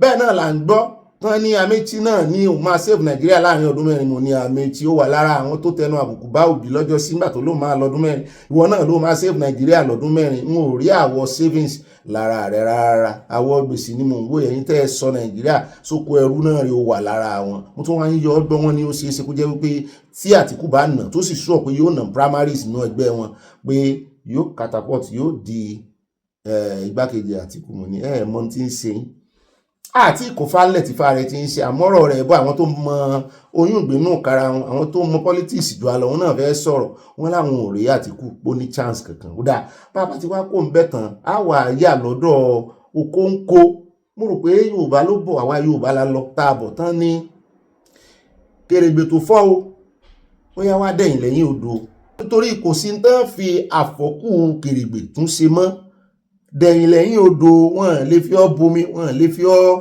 rè pọ̀n mi lódò mọ́ ṣùgbọ́n Kèrègbè yarí ó ní olóhùn àtodò ó ní èkó ọ́ lálábàákọ́ ẹ̀wà àwọn ò pé òun ò ní fodò lẹ́ o lódò náà wá ń ṣiyèméjì pé èkó fóun lẹ̀ èkó fóun lòun ló dífá fún Okonkwo àti Peter Obi ọ̀rọ̀ wọn wọ̀ ṣẹ́ẹ̀sì rí ògo ìwọ̀nba ògo tí Okonkwo rí lò nínú ẹgbẹ́ òṣèlú torí ó rògbò lònú eré Nollywood àwọn Ìgbò ńgbà náà ṣùgbọ́n àwọn èèyàn ti gbàgbé rẹ̀ ńgbà náà àmọ̀pórè ìkàwé sí ó ti di lọ́ọ̀yà bẹ́ẹ̀ náà ni political kìnní náà ó kà ló wá join politics tó jẹ́ ká tún mọ̀ gbóhùn rẹ̀ ní agídí rẹ̀ wá pọ̀ in fact ìwà kan náà ló fẹ́ wà nínú òun àti Sowore ìwà pé èmi mo mọ̀ jù òun ló wá ganu sí Mike ó sọ̀rọ̀ sí Peter Obi ó ní kò lè win nílẹ̀ Ìgbò wọ́n ló sì wá lára àwọn tí ń ti Peter Obi sí àwọn tí ìbá ṣe ọpẹ́lọpẹ́ wípé ó kò nú ẹgbẹ́ ẹ̀yìn ADC irọ́ tẹ̀ bá mọ́ pákéjì fún wa náà rí pé yóò win ní Nàìjíríà ń tẹ́ tó wá jáde wá padà sọ fún wa ní ìsìn wípé kò lè win ní ilẹ̀ Ìgbò ẹ̀ ń wo kí ni àǹtí ìlì afẹ́ dára kan ní àyà ní dára imagine à ń bọ̀ ń bẹ̀ lórí ọ̀rọ̀ rẹ̀ bàbá tí wá kó ń bẹ̀ tán àwọ̀ àyà ní ọ̀dọ̀ bàbá kan tí wọ́n sọ wípé Tinubu appointment nípa Homeland Security kìíní tán ṣe dàálẹ̀ department tuntun tán ṣe dàálẹ̀ wọ́n ní it is a wrong advice wọ́n ní it is an admission of failure Ọ̀túnbànjọ ṣé mo gbà á Ọ̀túnbànjọ mo gbà ọ̀nà sọ bẹ́ẹ̀ mo ní bò ní tí wọ́n ṣe jẹ́ ṣé mọ̀ ń pa security ni tàbí ń tẹnu àbùkù bá ìgbésẹ̀ Olódòdé ẹ̀yin ọmọ Nàìjíríà náà lẹ́mọ̀ pariwo wípé Ààrẹ Olódòdé ò ṣe nǹkan kan lórí ọ̀rọ̀ insecurity wọ́n tún wá ń ṣe ní ìsìn ẹ̀yin náà lẹ́tùn wọn ní failure ni kí lẹ́fẹ̀ẹ́ ọ̀gbìn ọ̀bẹ̀ fi tẹ̀yìn lọ́rùn bí tá a ti ń sọ yẹn lọ́wọ́ làwọn ọmọ ilẹ̀ Haúsá náà tó súnmọ́ lè Chad náà bá bẹ̀rẹ̀ sí í sọ̀rọ̀ àbùkù wípé ẹ wá o wọ́n tún ti pa àwọn èèyàn àwọn gbogbo àwọn fishermen àwọn apẹja wọ́n náà ti pa àwọn òmùníta ló pa wọ́n o wọ́n ní àdó olóró tí iléeṣẹ́ ológun jù ní o wọ́n ní ṣùgbọ́n kì í ṣe iléeṣẹ́ ológun Nàìjíríà lójú eléyìí o wọ́n ní iléeṣẹ́ ológun Chad wọ́n ní nígbà tí Amẹ́ríkà ti sọ wípé àwọn ISIS ti dé sí Chad Basin Lake Chad a sì gbèrò yẹn lánàá mo nígbà yẹn ló yẹ kẹ́ ti mọ̀ wípé yóò lè gbogbo ẹ̀yin tẹ́ ẹ bá ń pẹja lódò yẹn ó yẹ kẹ́ ẹ kó ń bẹ̀ ni ó yẹ kẹ́ ẹ mọ ìyẹ̀mí yín ariwo tẹ́ ń pa yìí kò ṣe nǹkan kan mọ́ àwọn nígbà tí wọ́n pa 24 nínú iléeṣẹ́ ọmọ ológun àwọn Chad kì í ṣe ti Nàìjíríà o wọ́n pa generals méjì àwọn Boko Haram náà ni wọ́n ń fẹlá wọ́n ń ṣe bó ṣe wù wọ́n ní bẹ́ẹ̀ náà nígbà kan náà pa 100 kan o nígbà ayé former olórí ogun ọ̀gá wọn nígbà ayé former president wọn jàre president wọn pa 100 inú wa bí bọ̀bọ́ yẹn wá ṣáájú ogun òun náà pa ségesège sí ẹ lára ó kó ammunition tó bad Kókíjé tán fi pa odidi president àwọn Boko Haram ló pa. Ẹ wá ní wọ́n wá dúró wípé àwọn wèrè kan tún dé. Ẹ wá wò pé ẹrù kan mọ̀ wòra yín hàn ṣé ẹ rí ọ̀rọ̀ tí CDS àná sọ hàn ní Minister of Defence lónìí Bọ́dá Christopher ni wípé àti accomplish agbésùmọ̀mí yìí ni pé gbogbo ẹ̀yin tẹ́ bá ń rìn sí àgbẹ̀tẹ̀ ń rìn ní gbèrègbèrè agbésùmọ̀mí ìwọ tí ò ń rìn gbèrègbèrè olè ìwọ náà tún ẹnu pé ìwọ tó bá ń rìn ní gbèrègbèrè agbésùmọ̀mí ojú agbésùmọ̀mí náà fi wò wọ náà o. Mo ní kí wá ní káwọn ará bíi ṣe wọ́n fi gbogbo ara lẹ́bi náà àwọn apẹja lódò tó jẹ́ wípé inú odò náà nígbà tí ìṣàgbésùmọ̀mí ló lodò ẹ̀yin ló yẹ kẹ́ ẹ kógojá wọn láwọn ó kógojá ṣùgbọ́n ìkìlọ̀ ti wà ńlẹ̀. Wọ́n pa àwọn èèyàn wọ́n ṣiṣẹ́ o àwọn èèyàn wá fẹ́ bá wa yẹ̀ wò Bọ̀dá Jídé ló wá ní ká fọ́n láàyè BKO á fọ́n láàyè ó ń jọ bẹ́ẹ̀ ni páwọn èèyàn ti wá ń sọ jí lójú oorun wọn ní ìsìn gbogbo wa à ń tò tí ọ̀rọ̀ ń dùn mẹ́ni wípé anybody tán bá pa mágbésùmọ̀mí òun ló yọjú ràn o mo ló tiẹ̀ ti dá táwọn agbésùmọ̀mí yẹn náà bá ti ní mentality yẹn pé àwọn ìjọba eléyìí ò rán àwọn ọmọ wèrè ní o wọ́n gbá lórí o ọ̀gbá ní o pé wọ́n á pa anybody àtàwọn torí ní tó fi ń ṣe shield tó fi ń ṣe ààbò nìyẹn tẹ́lẹ̀ orí wọn náà wá pé wọ́n ń pa wọn o wọ́n ń pa wọn gan gidi o à ń bọ̀ ń bẹ̀ lónìí náà ni mùjú ajé kò ní sọ bá ti wá kó ń bẹ̀ tán àwa yà ní ọ̀dọ̀ bàbá ìprofẹ́sọ̀ ní níbi tí wọ́n ti ń sọ̀rọ̀ ní orí ọ̀rọ̀ Mákindé látìgbà tí Mákindé tó ti sọ̀rọ̀ lánàá sì ti gbọ́ lẹ́nu Wike náà ní Abala Lerefe tó sọ wípé irọ́ ń parọ́ fúnrọ́ ní conjugation àti conjumeration APM àti PDP tí bọ̀dà Ṣèyí Mákindé ń ṣe agbódegbà rẹ̀ ń bàdàn pé wọ́n ń tara wọn ni pé kò sí tó jọ pé ẹsẹ̀ kan lé ẹsẹ̀ kan òde pé wọ́n sì inú ẹgbẹ́ PDP mọ̀ ẹsẹ̀ méjèèjì ìta ló wà mọ̀níṣẹ́ wa ń pe bọ̀dà Ṣèyí Mákindé lọ́mọ ọ̀ta ni. àwọn bẹ́ẹ̀ bàbá náà fẹ́ ṣàlàyé fún àwọn ní Mákindé defecting to APM is seen as conspiracy to split southern votes mo ní gbogbo àwọn èèyàn ló ti oh my God orúkọ tí bọ̀dà Mákindé fẹ́ gbà yìí orúkọ tán fẹ́ gbà yìí wọ́n fẹ́ ba owó ẹ̀jẹ̀ ni pé kí wọ́n kúkú dàrú ó dà ń bọ̀ ń bẹ̀ mo jẹ́rìí àwọn ẹgbẹ́ yòókù náà àwọn náà sì mọ̀ ṣe permutation wọn bá ti wá kó ń bẹ̀ tán á wà yà lọ́dọ̀ ọ̀nkú Gbénga Daniels níbi tí ọ̀nkú ti ganu sí máìkì tán fìbínú sọ̀rọ̀ mú ní ọ̀nkú Gbénga ta ló múnú bí yín ẹni kò bá má jẹ́wọ́ yìí ó jáde ó ṣe fọ́nrán ó ṣe fídíò àwọn ń wò ẹni ọjọ́ gbàkan náà fẹ́ wá sínú ẹgbẹ́ APC fún pàdé tán jọ pé ní jurisdiction àwọn ẹ̀kọ́ ọlọ́pàá ẹtìgéètì máwọn àwọn ń wò ẹni ó jáde òun sọ̀rọ̀ àbùkù sáwọn wípé ọpẹ́lọpẹ́ ìwọ lára àwọn nítorí wàhálà tó dé báwọn náà ẹgbẹ́ APC ìwọ ló bólódó dẹ sọ̀rọ̀ àwọn wò ẹni ìwọ wà náà tó lè bólódó dẹ sọ̀rọ̀ torí ìta wọn múnítà lè ń bá wí wọ́n ní gómìnà eléyìí ni ẹ sọ fún àwọn adárúkọ ẹ̀ kò lè win election kankan láìsí táwọn kò win election kankan rí gan láìsí táwọn jurisdiction ti ẹ̀ gan tó win ọpẹ́lọpẹ́ àwọn ọmọ ní àṣẹ lórí ọ̀rọ̀ senatorial tíkẹ̀tì náà ni wọ́n ní àwọn máa dágbádá náà fún wọ́n ní àwọn máa ṣe ìpèsè ọ̀rọ̀ fún fẹ́ ìpèsè ọ̀rọ̀ bó àtàná lọ́rọ̀ pèsè àbíjẹta lọ́rọ̀ pèsè bá mi fẹ́ stọ́ọ̀sì ìpèsè rèé o ìpèsè míì tún rèé o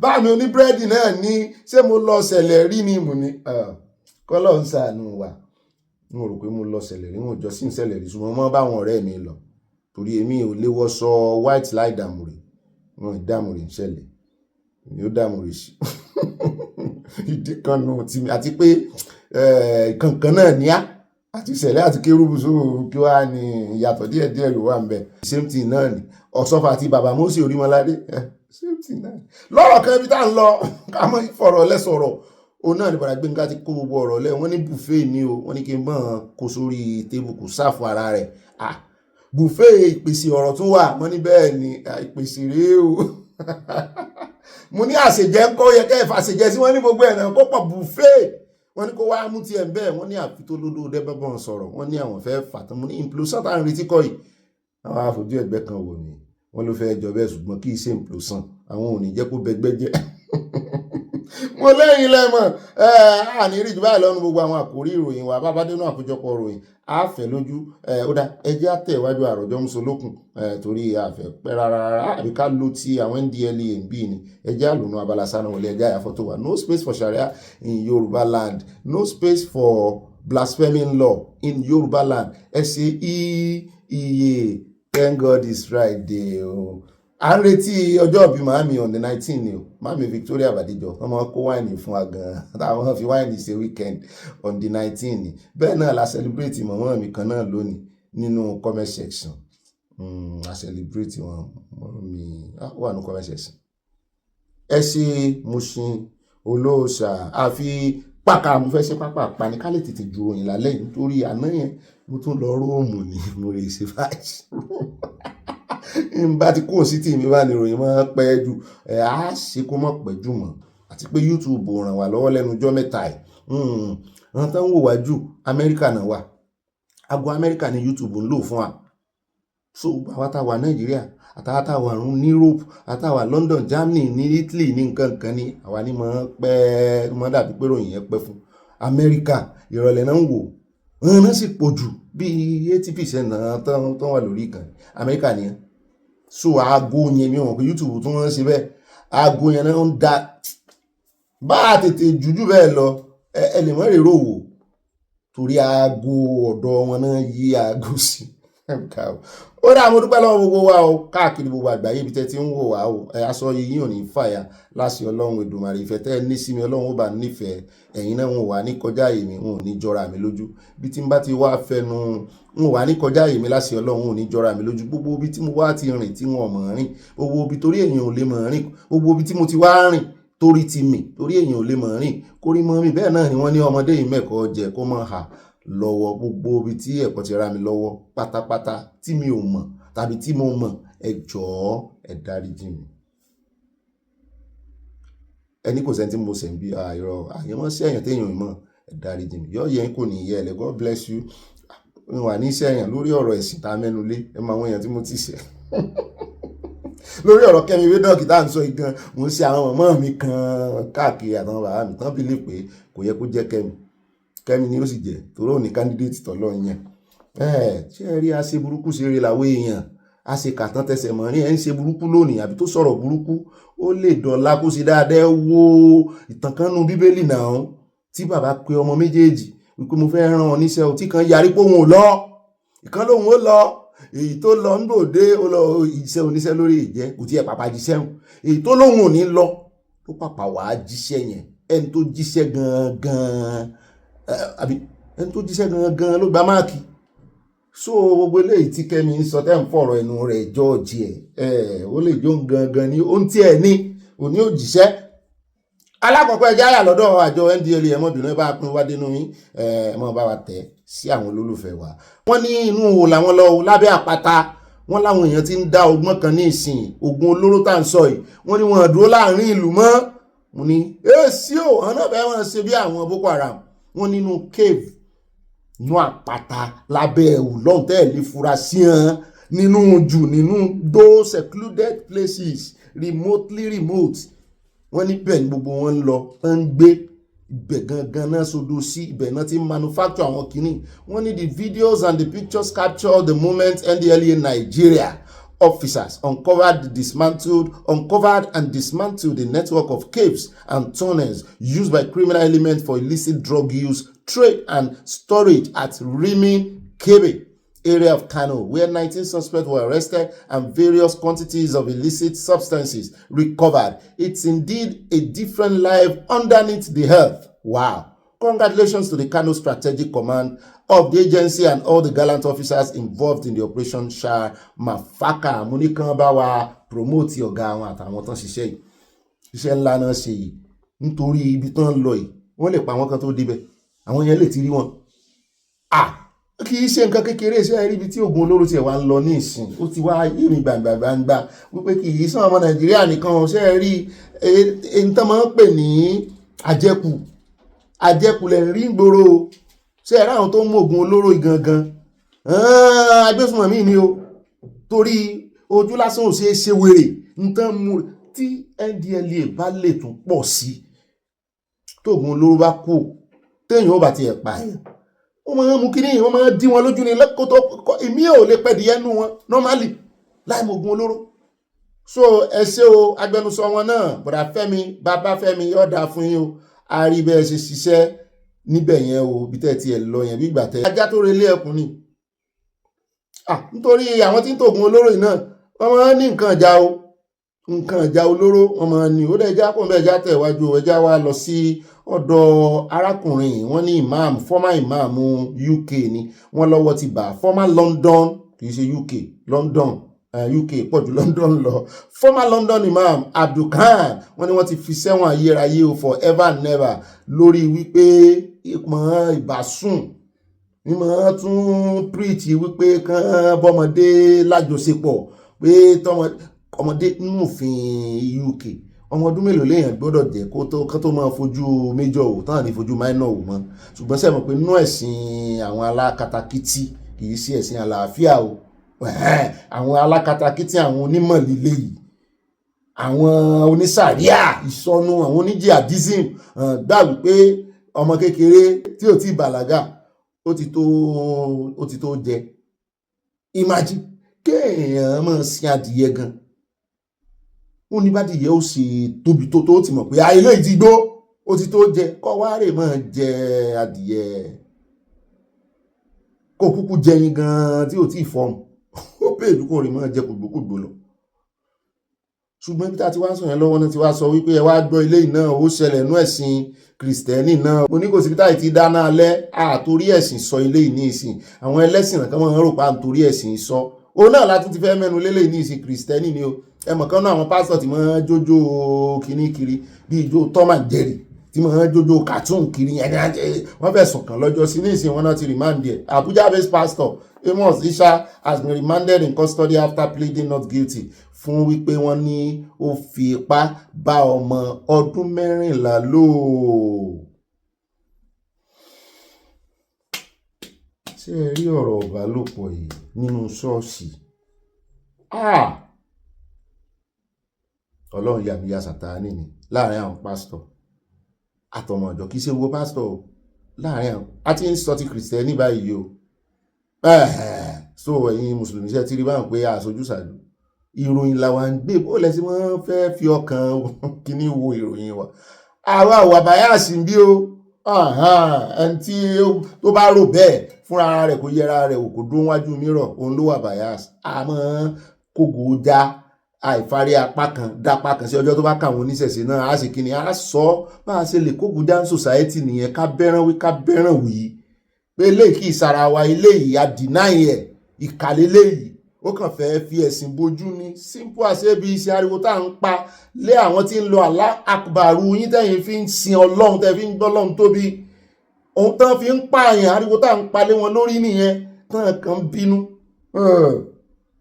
àwòrán pèpè máa bẹ́lẹ̀ kí wá sọ nìkan náà mú o wọ́n náà mú kan náà kí lórúkọ pásítọ̀ ilé iná èèyàn 3 kan náà tiẹ̀ ní ìmú báṣubú ní ẹ̀wọ̀ ọ̀rọ̀ rírùn ní ọmọjà kó mọ́rọ̀ ìmọ̀ ilé náà ti tó ẹjá wa lọ sí Saudi Arabia níbi tá a ti gbọ́ tán sọ wípé ìyà ń jẹ àwọn tán rèé ṣe áàjì o ẹ wá wo àwọn chapter ti Adamawa yìí wọ́n ní ìta mọ́sálásí náà ń sùn mo ní sanwó ni àbáwọn kan ló sponsor wọn èlò ló bá dé wọ́n ní ìkọ̀ọ̀kan wọ́n san kéré jù 8.3 million mo ní ọjọ́ wo ni bàbá kan jáde tán fóúnjẹ hàn wá pé wọ́n fún wa lélẹ̀ ṣé bòmí náà ti lọ ṣe áàjì ni wọ́n ní Saudi kan náà ni kí ló wá dé tán jẹ́ káwọn obìnrin làwọn ilé yẹn bá ń tẹ̀sí ẹja wo díẹ̀ mbẹ́. da gida ana lafiya to sannun ku ya kuna zo ne a kasa ina dakin ku ba ku samu daki ba me ya faru ba ku da daki a waje kun yi musu kun yi ma officials sun magana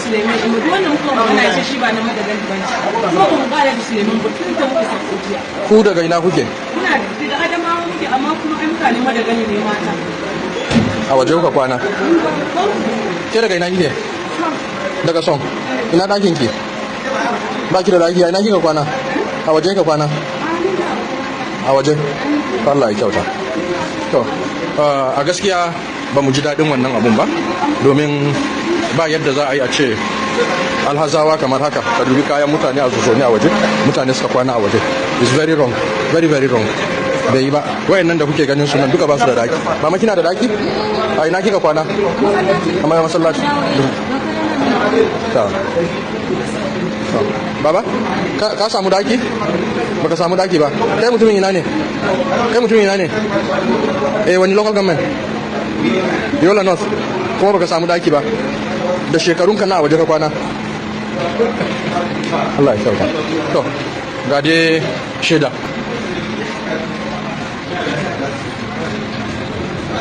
To, haka ɗayan hotel din ma a nan da na je in karbi sako a gurin na samu mutane, in fact na can kan ma sun fi nan yawa gaba daya, suna zube ne a kasa, bai yi ba, zimbarizing ba daɗi sam gaskiya.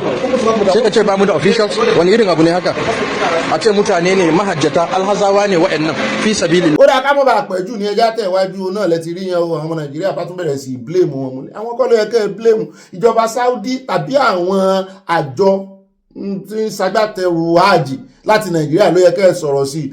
Wọ́n náà mọ̀ rè waste òun ni kì í sàn táwọn ń sọ nìyẹn pé lórí ọ̀rọ̀ ẹ̀sìn ń tàn gbà fún inú ẹ̀sìn tiwọn nìyẹn. Ẹ̀yin oníṣẹ̀ṣe náà bẹ́ẹ̀ náà máa ń lọ Cuba àbí ẹ̀yin náà máa ń ṣe kíní Cuba ẹ̀ máa ń lọ Brazil, àwọn ènìyàn náà dẹ̀ máa ń wá sí Ọ̀ṣun Òṣogbo, wọn máa wá sí bó ṣe rí nìyẹn. Kàn tí wọn náà wàá máa bú wọn Brazil wípé kí náà wá ṣe lọ́ṣun Òṣogbo níbi táwọn bílíìfù sínú. So ẹ jẹ́ kájọ ṣe níwọ̀ntúnwọ̀nsì, kájọ fara wa mọ́ra, ká fi ìfẹ́ kájọ bára wa lò, kó ní kálukú ṣe tiẹ̀, ibi tó yé mi sí rè, ibi tó yé wọ sí rè. Ẹ já wá dé ṣọ́ọ̀bù arákùnrin níbi tí àwọn ọlọ́pàá ti ya bò. Mo kọ́kọ́ rò pé kọ́ńtẹ́ǹtì ni, ó sì jọ kọ́ńtẹ́ǹtì lóòótọ́ ṣùgbọ́n ó serious ju kọ́ńtẹ́ǹtì lọ. Later náà wá jẹ́ mọ̀ pé kì í ṣe kọ́ńtẹ́ǹtì o. Wọ́n ní POS, gbogbo àwọn tẹ́ ẹ bá mọ̀ bóyá torí pé wọ́n ti parí school wọ́n wá rí sí ṣọ́ọ̀bù POS, ẹ jọ̀ọ́ ẹ bá ń kìlọ̀ fún wọn o. Àwọn òfin kan ti wà ní ìsìn, òfin BVN wà, òfin NIN wà, òfin POS náà wà. Kó tó rè sí ṣọ́ọ̀bù POS kó rè ka òfin wọn, ó ní iye owó tó gbọ́dọ̀, á ti ṣàlàyé kinní yẹn, ó ní iye owó tó gbọ́dọ̀ mọ wọnú àkáǹtì ẹ láàárín ìgbà kan sígbà kan. Tówó yẹn bá ti ó ṣàlàyé business wo ló ń ṣe, ó wá ló ń ṣe POS, àwọn kan wọ́n wá ń transfer 50 million sákáǹtì ẹ, ó ti wò wípé àbọ̀ transfer láàrin oṣù mélòó kan bí 500 million ti gbà káàntì rẹ kọjá. Òótọ́ ni gbogbo àlà ń wá káfàjé jẹun, gbogbo àlà ń wá ká ṣiṣẹ́ bí èlìrí, ká máa jẹun bí erin, gbogbo àlà ń wá kí ajé bugbájẹ. Ṣùgbọ́n jọ̀ọ́ máa rántí pé àwọn tó ń gba ransom, àwọn kidnappers, ọ̀pọ̀lọpọ̀ àwọn kìíní náà ń lò. Wọn ọlọ́pàá gan-an mi bá rí station kan tó jẹ́ pé wọ́n ń lo POS nínú ibẹ̀ tó fi ń gbowó lọ́wọ́ àwọn yẹn. Ṣùgbọ́n ìyẹn ń kọ́ làwa sọ, táwọn ní kidnappers làwa sọ, ẹjẹ́ àfilẹ́ ìkọ́gbọ́n ẹ bá ń tẹ̀ sí. Yes, sir. Where are you from? I'm from Abala State. Oh, the US national. Okay. You're from Akwa State. Yes, sir. Why do you collect this POS and collect ransom? Like, I don't understand. I'm my business now. Can I have business? Yes, sir. Some men came here and withdraw money. Yeah? Yes. That's 3 weeks ago. 3 weeks ago. Yeah, okay. 3 weeks ago. Are you aware of that? Yes, I gave them the money. A huge amount of money. Yes. And you gave them. Yes, no. Do you know that they use this in this your account and collect ransom? I'm not aware. I don't know. It's just my business. But do you know that 15 million entered your account last 3 weeks? Yes, I gave them the money. You gave them the money, 15 million. Yes, you didn't ask them what was their occupation. They just put money inside your POS and you withdraw and give them 15 million. And I am talking to you and you are relaxing. I don't understand. You know who you say in your shop? Are you okay? It's not my business. I'm doing business now. You're doing business. Yes. Do you know how much money that they withdraw in your shop? What are you expecting me to do? Like, I don't understand. My instinct tells me that you are among those criminals. Yes. Me? You are among those criminals. A businessman like me? A businessman like you. And you're sitting there when I'm talking. Come on, will you stand up from there? Come on, stand up. Should I be lying down for you for my own? I don't understand. This young man is proving stubborn. Yes. And what do you want to do now? See what you want to happen, and we're going to take him to station. Yes. Which station? My friend, when I'm talking, we are personnel. According to the tracker leads us to you.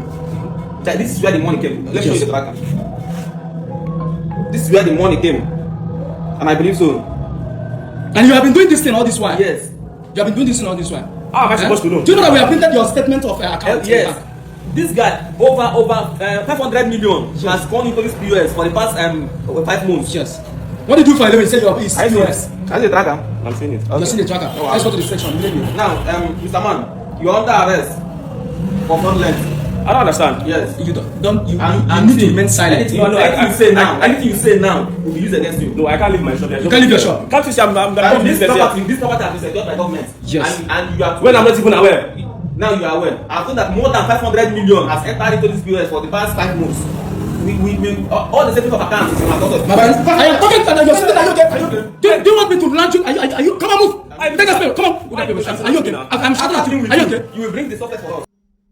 òun náà lẹ ti gbọ́ yẹn só jẹ̀bi normally kò yẹ kó jẹ̀bi náà àbí bet kò lo ọgbọ́n orí sí i my people perish because of lack of knowledge èèyàn gbé ọ lábẹ́ gántà àbí tó ti ń ṣe kínní náà wẹ́ gbogbo owó tó wà ní àkáǹtì ẹ̀ normally bóyá kò ju 200,000 tó fi bẹ̀rẹ̀ owó lọ èèyàn kan wá ní òun fẹ́ transfer 10 million lójijì kì í sì ṣe pé cash ló fẹ́ kó fún o kó òun bóun transfer ẹ̀ síbì kan wọ́n ń fi àkáǹtì tiẹ̀ migrate ní o sẹ́wọ̀n káwọn ní pos wọ́n ṣe kì í ṣe cash nìkan náà wọ́n fún yàn ọmọ báyàn transfer ọ ìgbà míì wọn kó cash fún ọ wà bá transfer ó rè kó sí báǹkì at the end of the day ó jẹ́ sọ́gígùn kọ́ èèyàn máa fọgbọ́n sí nàìjíríà ni o the rate tí wọ́n ṣe ń lo pos náà fi ń gba ransom ní ìsìn mi ò rẹ́bi bọ́ yìí o orí ṣùgbọ́n normally pẹ̀lú iṣẹ́ tó ṣe kò sá lè ní kó níṣẹ́ máa lọ ṣùgbọ́n ìfura tí ò ní náà ní èèyàn máa accomplish nǹkan even without knowing o kò sì sí ignorance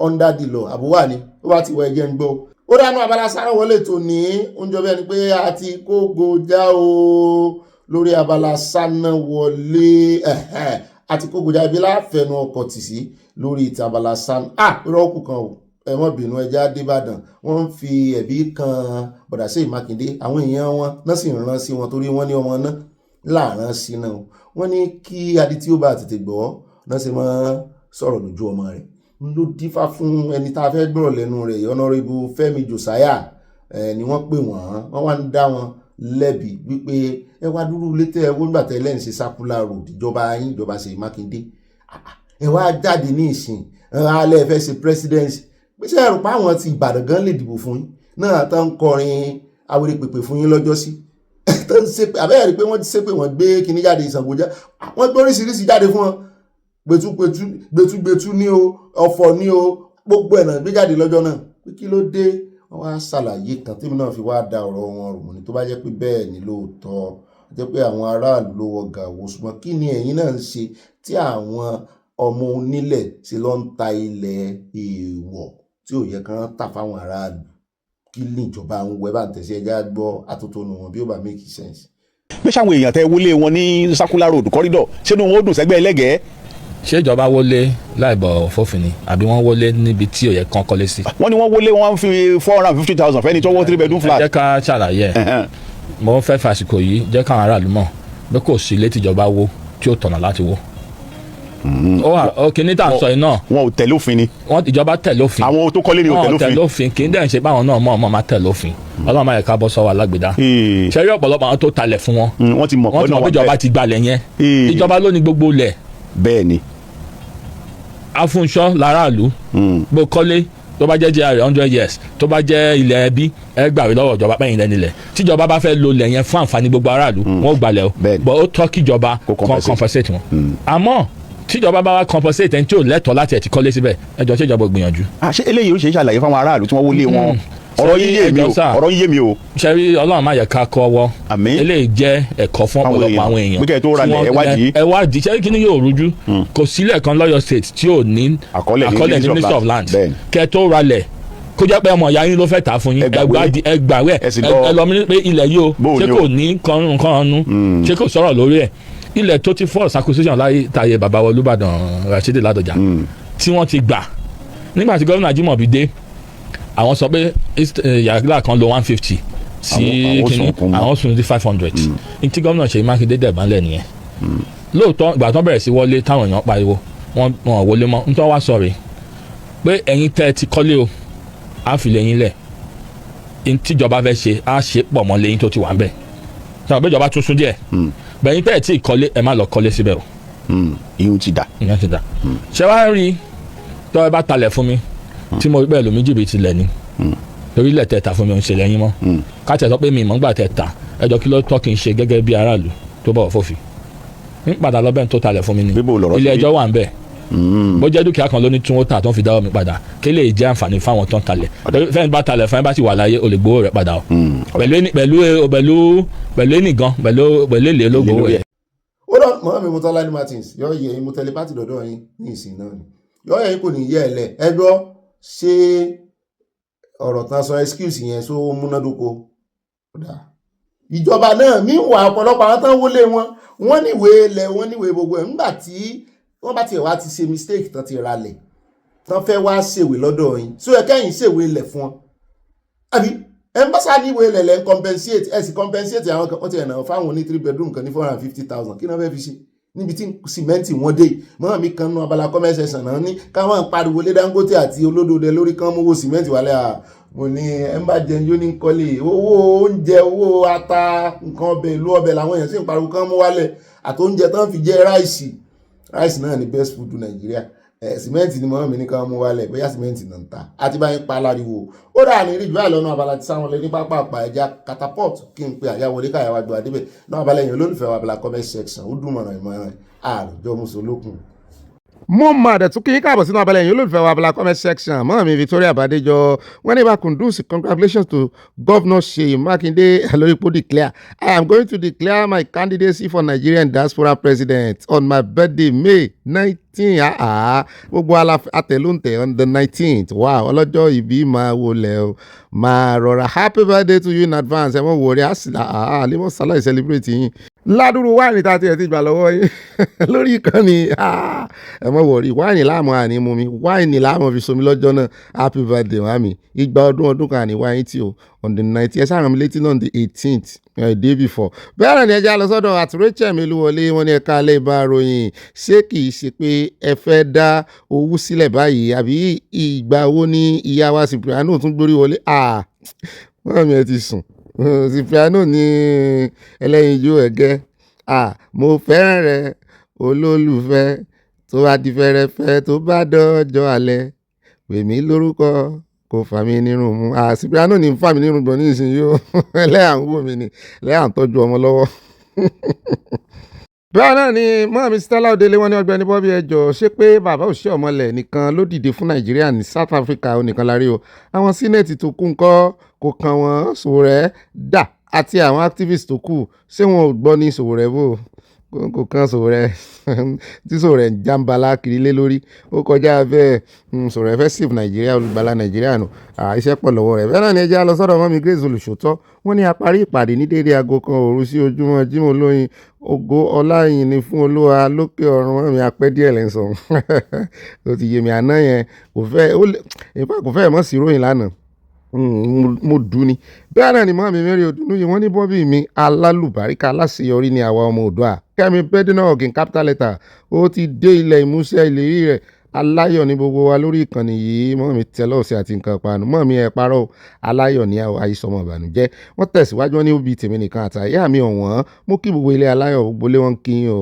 mo kí bọ́dà Ṣèyí Mákindé wọ́n ní ìran la máa wò ojú wa ò ní fọ́ àmì ọ̀la Friday ní ọjọ́ ìbí mi ó ti dòní báyìí mọ́ wa lọ́wọ́ wáò àdúrà yín ó ṣe kókó fún mi àṣẹ ìsàmọ̀dún fún mi àwọn mi gan ti ṣàdúrà fúnra wọn tẹ́lọ̀sì àwọn ní Oòduà nation tètè dé àyà ikú ètò ìlú ire o ó dáa mọ́ mi àdúrà láṣẹ ká tó wá yin Olúwa lógo àbẹ̀já kọ́kọ́ ṣàdúrà fún mọ́ mi ó yẹ ẹ mọ́ bá ń rọ̀jò àdúrà lé wọn lórí ẹ bá ń nawọ́ sí wọn bá nà kankan sọmọlà kejì kẹ́ ẹ mọ́ rántí pé mẹ́rin yòókù kó mọ̀ jẹ́ ti àwò ẹ bá nà káyọ̀ ẹ bá nà ká oríire mọ́ mi ẹni rìn òwò láyé yín láṣẹ Ọlọ́run Èdùmàrè torí bí àgbàdo bá rìn òwò lọ sóko bí wọ́n bá fi padà wálé ìgbà sọ ní mọ́ kó wálé o bẹ́ẹ̀ náà ni yíyẹlé rírọ̀ ní ràdàbà lọ́rùn mọ́ mi ayé òye yín o bẹ́ẹ̀ náà ni yóò rọ̀ yín lọ́rùn yóò dẹ̀ yín lọ́rùn gbẹ̀dẹ̀ ní rọ kókò lágbàlá mọ́ mi àníwá yín tí o mọ́ mi Mary Odùnú yìí tèmi nìkan happy birthday to you ó yẹ bá mi kọrin yìí wípé mọ́ mi o ẹ ti pẹ́ láyé ẹ tún pẹ́ jù bẹ́ẹ̀ lọ mọ́ mi o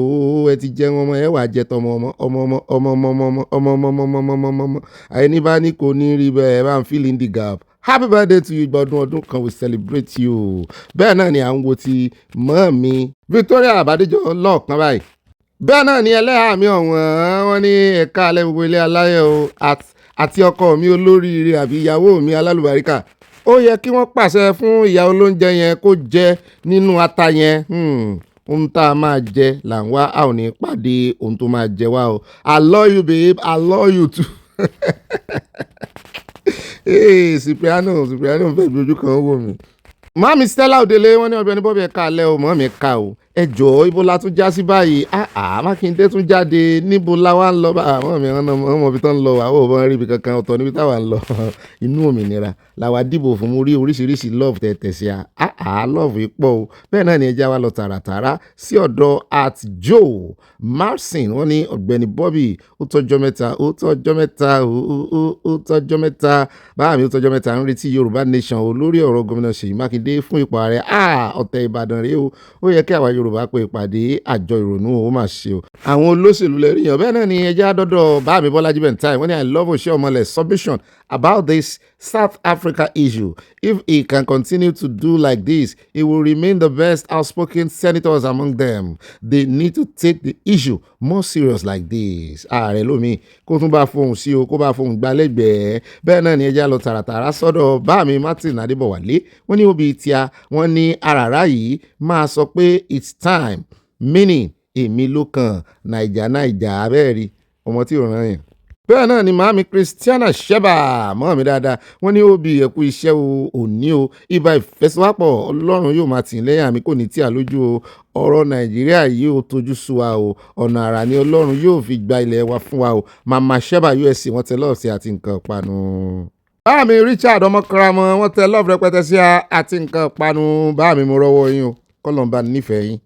Báàmì Kẹ́hìndé Òsèní Sàlímọ̀ ọmọ owó lódò ọba ọmọ atẹnibí ọlọ́run atẹnibí ọ̀rọ̀ wọn ní ẹkú iṣẹ́ takuntakun sàmì wa yóò gùn ní agbára Ọlọ́run Elédùmarè ọba òkè àti ẹbí àti ara wa náà o Yorùbá Nation no going back àṣẹ wàá ó rí bẹ́ẹ̀ kò yí padà o Jésù Olúwa wa.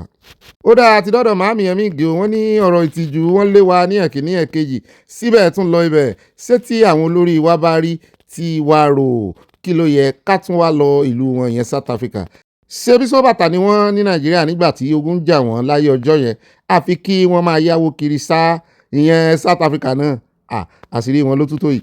Bẹ́ẹ̀ náà ni Alhaja Modina Solomon wọ́n ní mìtìmìtì máàmì owó dé òkè wìtìwìtì mìtìmìtì ni máàmì mi sí máàmì bá mìtìmìtì mìtìmìtì máàmì owó dé máàmì tó iná rí wọ́n ní kí ló ṣe sẹ́nitọ́ Ẹ̀kẹ́wọ́jíà ìwò tó lẹ́ẹ̀kẹ́wọ́ jí àyè o ẹ ti asáré fi sẹ́nitọ̀ sẹ́yìn ọkọ rẹ̀ èmi náà wọ́n mọ̀ pé ẹ̀rẹ́ẹ̀kẹ́ rẹ̀ kẹgbẹ́ kẹwù wọ́n ní tí wọ́n bá rí ń fàṣẹ pẹ̀lú àìtí ẹ̀yìn àìmọ̀jẹ̀ kan rí ń fàṣẹ náà bá mi Bọ́lájí Bẹ̀ntáì wọ́n ní Ọ̀gbẹ́ni Bobby ìbámu náà tèmi lẹ̀ ń ké sí o ẹ má dá sí ìlóhùn o wọ́n ní ó kéré sí nọ́mbà yẹn 2027 election is not his mate he just wants something to make Tinubu negotiate with him Baba will never do that against Wike of Rivers he only have Ìbàdàn ṣé lóòótọ́ Ìbàdàn ló mọ̀ kó mọ́ láìpò wọ́n ní wọ́n sì ti divide DMB already in fact kò lè wọlé senator not to talk of president bẹ́ẹ̀ náà ni ẹjẹ́ á lọ àmọ́ mi Mọ̀dínà Solomon ni o Alájà wọ́n ní ọ̀rẹ́ kì í ya ọ̀rẹ́ o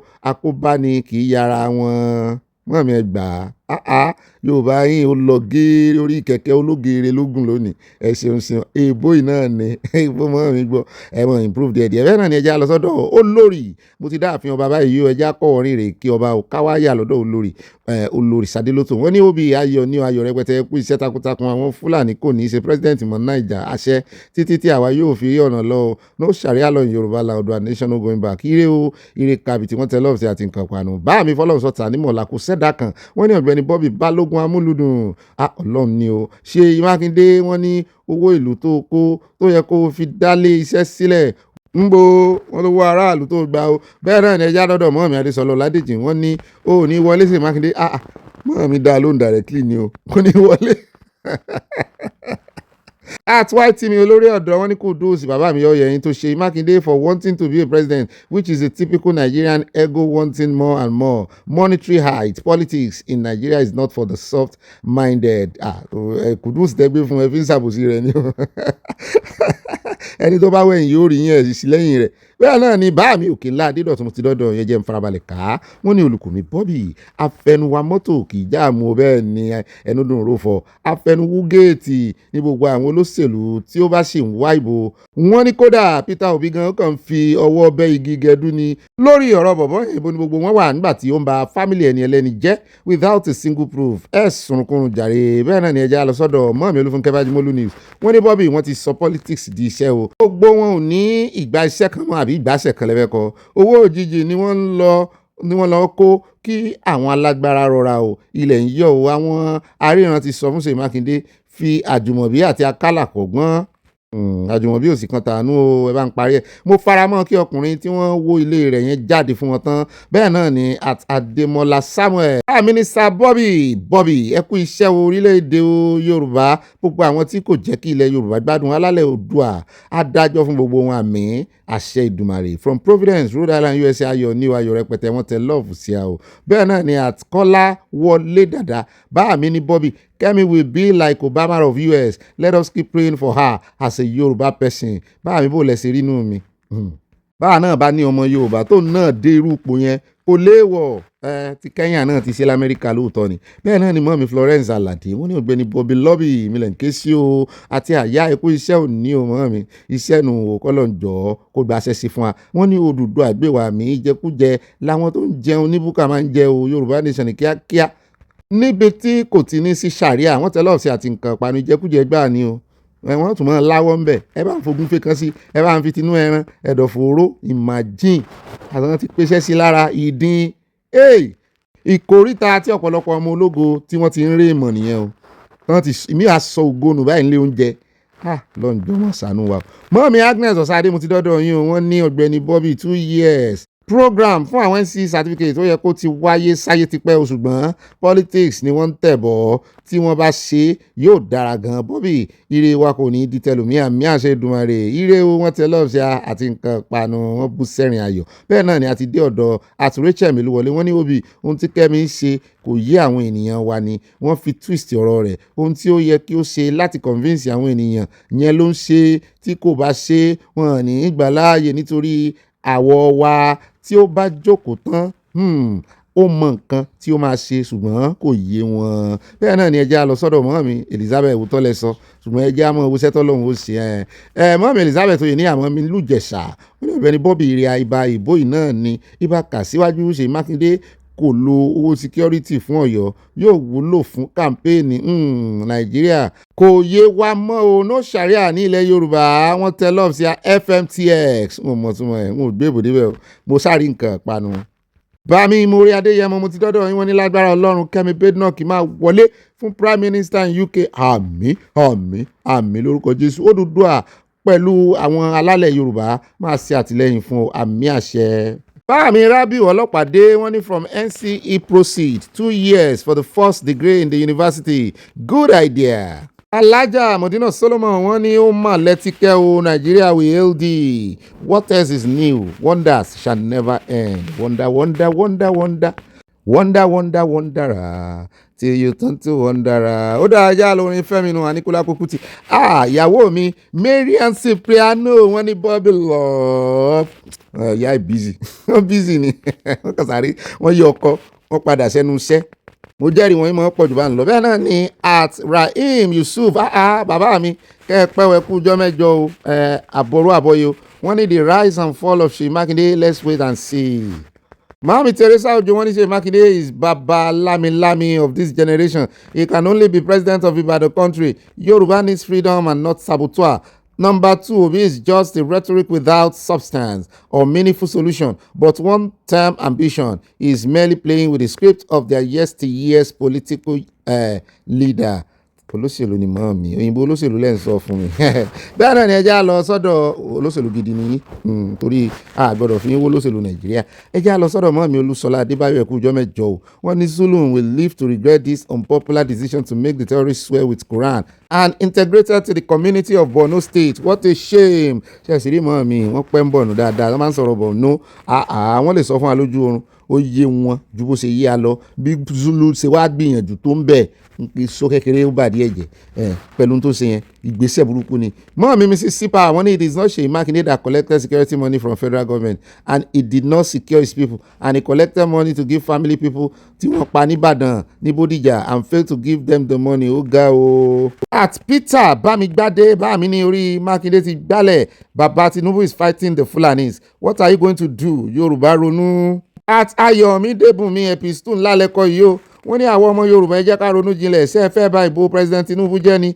ẹ má sọ pé ìjọba Tinubu kò dára o Tinubu kọ́ ló ṣe fún anything tí Tinubu kò bá wọlé àbí Tinubu kò lose fún anything okay kí mọ́ kan Yorùbá tí ò bá wọlé Fúlàní á pa ṣégè sí ọmọ Yorùbá lára ìyà jẹ ọmọ Yorùbá gidigidi tí kò sí ẹni tí ó máa gba Yorùbá sílẹ̀ even Sunday Igboho máa lọ bá family ẹ̀ Yorùbá ronú ẹ jẹ́ kí Tinubu wọlé second term láti gbà lọ́wọ́ Fúlàní àti àwọn ọmọ Ìgbò tí wọn ò ní ìfẹ́ Yorùbá ó dà báà mi ẹsẹ̀ campaign ni ọjà gbogbo àná la ní ṣe mo ti ka kọ́mẹ́ǹtì yín fún gbogbo aráyé o bẹ́ẹ̀ náà ni ẹja wa lọ sí ọ̀dọ̀ mọ́ mi mo dúpẹ́ Táíwò àwàráyé o mọ́ mi dáadáa mọ́ mi mo dúpẹ́ Táíwò mi ọ̀wọ́n wọ́n ní bọ́bí mi ọ̀wọ́n ẹ kú iṣẹ́ àtàárọ̀ Olúwa á fi èrè sí iṣẹ́ yín lórúkọ Jésù àmín gbogbo àná làájèrè táfìrì ìjẹ́kọ wọ́n ní àánú Olúwa kò ní fi gbogbo wa sílẹ̀ lórúkọ Jésù ẹ sàmín àwa tún ráàyè ẹ bá mi ká àyà wọ́n ní kí Ọlọ́run ní gbá àyè wa níbi rere bẹ́ẹ̀ náà ni mọ́ mi Mary Odùnú ìtẹ̀mí wọ́n ní bọ́bí tèmi tòótọ́ sojú abẹ́ ń kó ọ̀rọ̀ ọmọ àràrà tó fẹ́ díje olóṣèlú yìí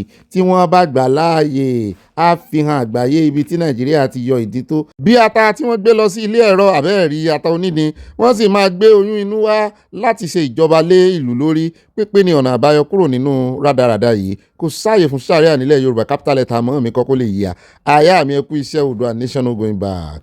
At Comfort Adeleye wọ́n ní Obi how I wish you read VDM write-up online today. I am even doubting the sincerity of this Peter. If he's not careful, he will end up like Sowore. That's my observation. Ní gbogbo wọn ń jà fúrí ara wọn ni. Ṣùgbọ́n òun àti Mama T ìrèé ṣe meeting pẹ̀lú APC nìbàdàn. Táyé fọ́nrán wọn jáde nígbà náà tí Aisha Yesufu ń gbèsè wọn lẹ́yìn pé kó lórí dorí ẹ̀mú làwọn wà. Season táwọn wà nìyẹn. Mọ́mí Stella Ogunbàjò yọ̀ yẹn kò ní yẹ́ ẹlẹ́wọ̀n ní ọmọkùnrin tí ó sọ̀rọ̀ iná yẹn kò yé ni pé tí iná bá wà ilé iṣẹ́ òun á ti gbilẹ̀ ju bẹ́ẹ̀ yẹn lọ ṣùgbọ́n ìkan tí aláìmọ̀kan fi ń ṣe ara rẹ̀ ló pọ̀ jù bẹ́ẹ̀ ni bẹ́ẹ̀ náà ni àti mo dúró de Olúwa ni o àwa tó dúró dolúwa a ó tún agbára wa ṣe o a ó sáré kì yóò sì rẹ̀ wá a ó rìn ààrẹ kò ní mú wa a ó fi ẹ̀fù pé bí ìdí Ọ̀gbẹ́ni Bobby ẹ kú ètò Ọlọ́run ní tó Ọlọ́run yóò máa fún yín ṣe ó ń bá wa ṣe ni àti kóhun kátígórì yẹn ti pẹ́. Ọ̀gbẹ́ni Bobby ẹ jọ̀wọ́ ẹ bá wa pariwo sí Dangote kó bá wa mú owó sìmẹ́ǹtì wálẹ̀ Dangote sóun gbọ́ o ṣé tí ọ̀tún ló fi gbọ́ ọmọdé ò gbà tòsí jáde o wọ́n ní sìmẹ́ǹtì tí wọ́n jú o President Bola Ahmed Tinubu ẹ gbà wá o sìmẹ́ǹtì tí wọ́n jú o ẹ bá wa pariwo síta o sìmẹ́ǹtì nìkan kọ́ ló wọ́n gbogbo nǹkan ni ẹ mú sìmẹ́ǹtì wálẹ̀ ló lẹ́fẹ́ kan já wálẹ̀ sí ẹ sọ a sọ fún wọn bẹ́ẹ̀ náà ni báàmì Múrí Adéyẹmọ wọn ní no way for Sharia law in Yoruba land President Tinubu should do the needful pápápá once and for all and let everyone go their separate ways. Ìyàwó mi dáadáa mọ́ mi fún mi lọ́lá bẹ́ẹ̀ wọ́n ní Ọ̀gbẹ́ni Bobby ọkọ wa mò ń jẹ́ yín wọ́n ní ọmọ òkè dùn bí èmi lẹ̀ ń ké sí àwọn mi mo rí kì mí o wọ́n ní ọwọ́ aburú kò ní tọ́ sí yín tọmọtọmọ àmì àtẹ̀yìn náà àti gbogbo wa a máa fi olóṣèlú pa wẹ̀dẹ́ àti wẹ̀dẹ̀wẹ̀dẹ̀ Májàsọ́lá is well with you sir Obi love you too wọ́n fi nǹkan rẹpẹtẹ ránṣẹ́ sí mi ò mo rí inú mi dùn mọ́mí Adams mo rí pọ̀ yín o pọ̀pọ̀pọ̀ wọ́n tẹ lọ́ọ̀ sí mi àti nǹkan panu àyà tí ẹ̀ ń bọ̀ lọ́dọ̀ Mama Dollar. Ọ̀dọ̀ mọ́ mi Abọ́láńlé Ògúndọ́lá náà Mama Dollar lájá sí o wọ́n ní Obi àtàyà àrà ó sàn abẹ́ẹ̀ rí àrà ó sàn àti ẹ̀gbúrò bàbá yẹn mọ́ tán ṣeré orí ìtàgé àrà ń sàn atẹ́gùn fẹ́ ìjì ń jà kò gbé wà lọ ibi tí ń kọrin lọ yẹ ká dúpẹ́. Mọ́mí tó iná rìn wọ́n ní they should not let that woman go with that pepper bẹ́ẹ̀ ni o kàn ṣe kó àwọn àtìdílé rẹ̀ kàn wá jókòó kàn fi ṣe pepper soup fún wọn. Bámi Emmanuel Adéoyè sọ ti wá wà bó ní búrẹ́dì arọ́wọ́ inú kọ́mẹ́ǹtì lónìí o wọ́n ní ẹlẹ́yà fún mi sí orí ọkọ ẹ Bobby ti di kárí ilé omidan kárí ilé bíi tìyàwó bàbá Sàlá ó tún ti dé Celestia lọ jẹ́ ìpèsè ẹṣẹ́ ó tún mú àrí olódòdó lọ kò burú èmi àti ìyá Michael hallelujah láti Sùúrùlérè Ṣàgámù kò sí Ṣàgámù ń bẹ àwọn àdúró de Bobby àtolóró dẹ tí wọ́n bá ti ń bọ̀ wá jẹ́ ìpèsè hallelujah ọmọ ṣẹlẹ̀ ni bàbá mi. Wọ́n láwọn náà pèsè búrẹ́dì fún wa àti tíì àmọ́ ti búrẹ́dì bọ́nú tíì. Wọ́n ní lọ́pọ̀lọpọ̀ làwọn ó gbé wá o tá a fi jẹ ìpèsè yẹn ṣé ìpèsè ẹ̀wà gan-an ni. Bẹ́ẹ̀ náà ni bá mi David Festus wọ́n ní ẹ̀yin ọmọ sọkọyọkọ̀tọ̀ yìí ẹ dákun ẹ bá mi kó tangalo méjì sí Bobby lẹ́nu. Àtàná ni mo ti rógo lọ́wọ́ bàbá yìí o máa mú tangalo máa mú tangarin.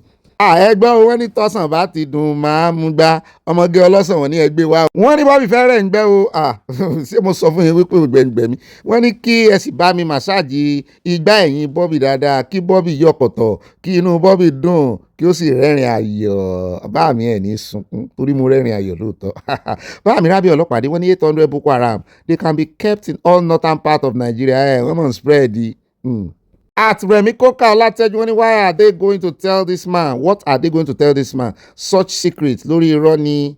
Mami Grace olùṣòótọ́ wọ́n ní Obi àtàyà òkè jẹ́ kí n sùn lásìkò rárá ẹ mọ́ bínú tàná yẹn pẹ́ díẹ̀ aago kékeré ni a máa ń parí ìròyìn láti bí ọjọ́ mẹ́ta kan nítorí a máa ń pẹ́ bẹ̀rẹ̀ sísọ ìròyìn ojúmọ́ jọ̀wọ́ bàbá mi má jẹ́ kí a tètè máa bẹ̀rẹ̀ kí a tètè máa parí nítorí àwa tí à ń lo oògùn di méjì oògùn oorun náà sì lélẹ́yìí o mọ́ mi ẹ̀ ṣe mọ́ sọ ti yín dọjọ́ kejì ìmọ̀ pẹ́ mọ̀ pé according to timing ni iṣẹ́ rí YouTube gan fúnra wọn náà bá tètè jù ń gbà míì mo bá ṣe kínní yìí ó dà á gbìyànjú mọ́ mi ẹ má bínú. Mọ́mi Kudirat Wahab wọ́n tẹ nǹkan panu sí a o bẹ́ẹ̀ náà ni wọ́n kó sí alápò wọ́n wá fi ìka méjì sókè bíi ti bàbá mi ṣèjáwó lọ́wọ́.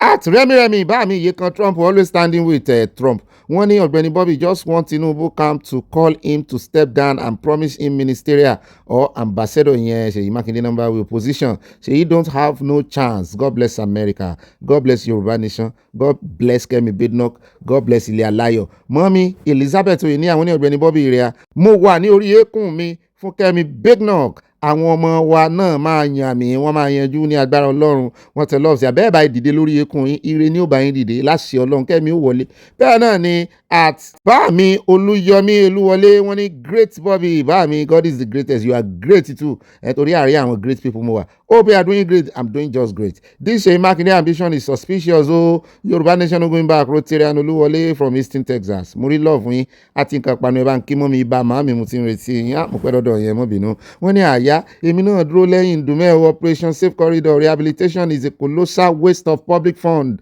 and waste of life. Buhari introduced it to re-inject captured terrorists back to terrorism to continue unleashing terror. Kò jù bẹ́ẹ̀ náà lọ as simple as ABC.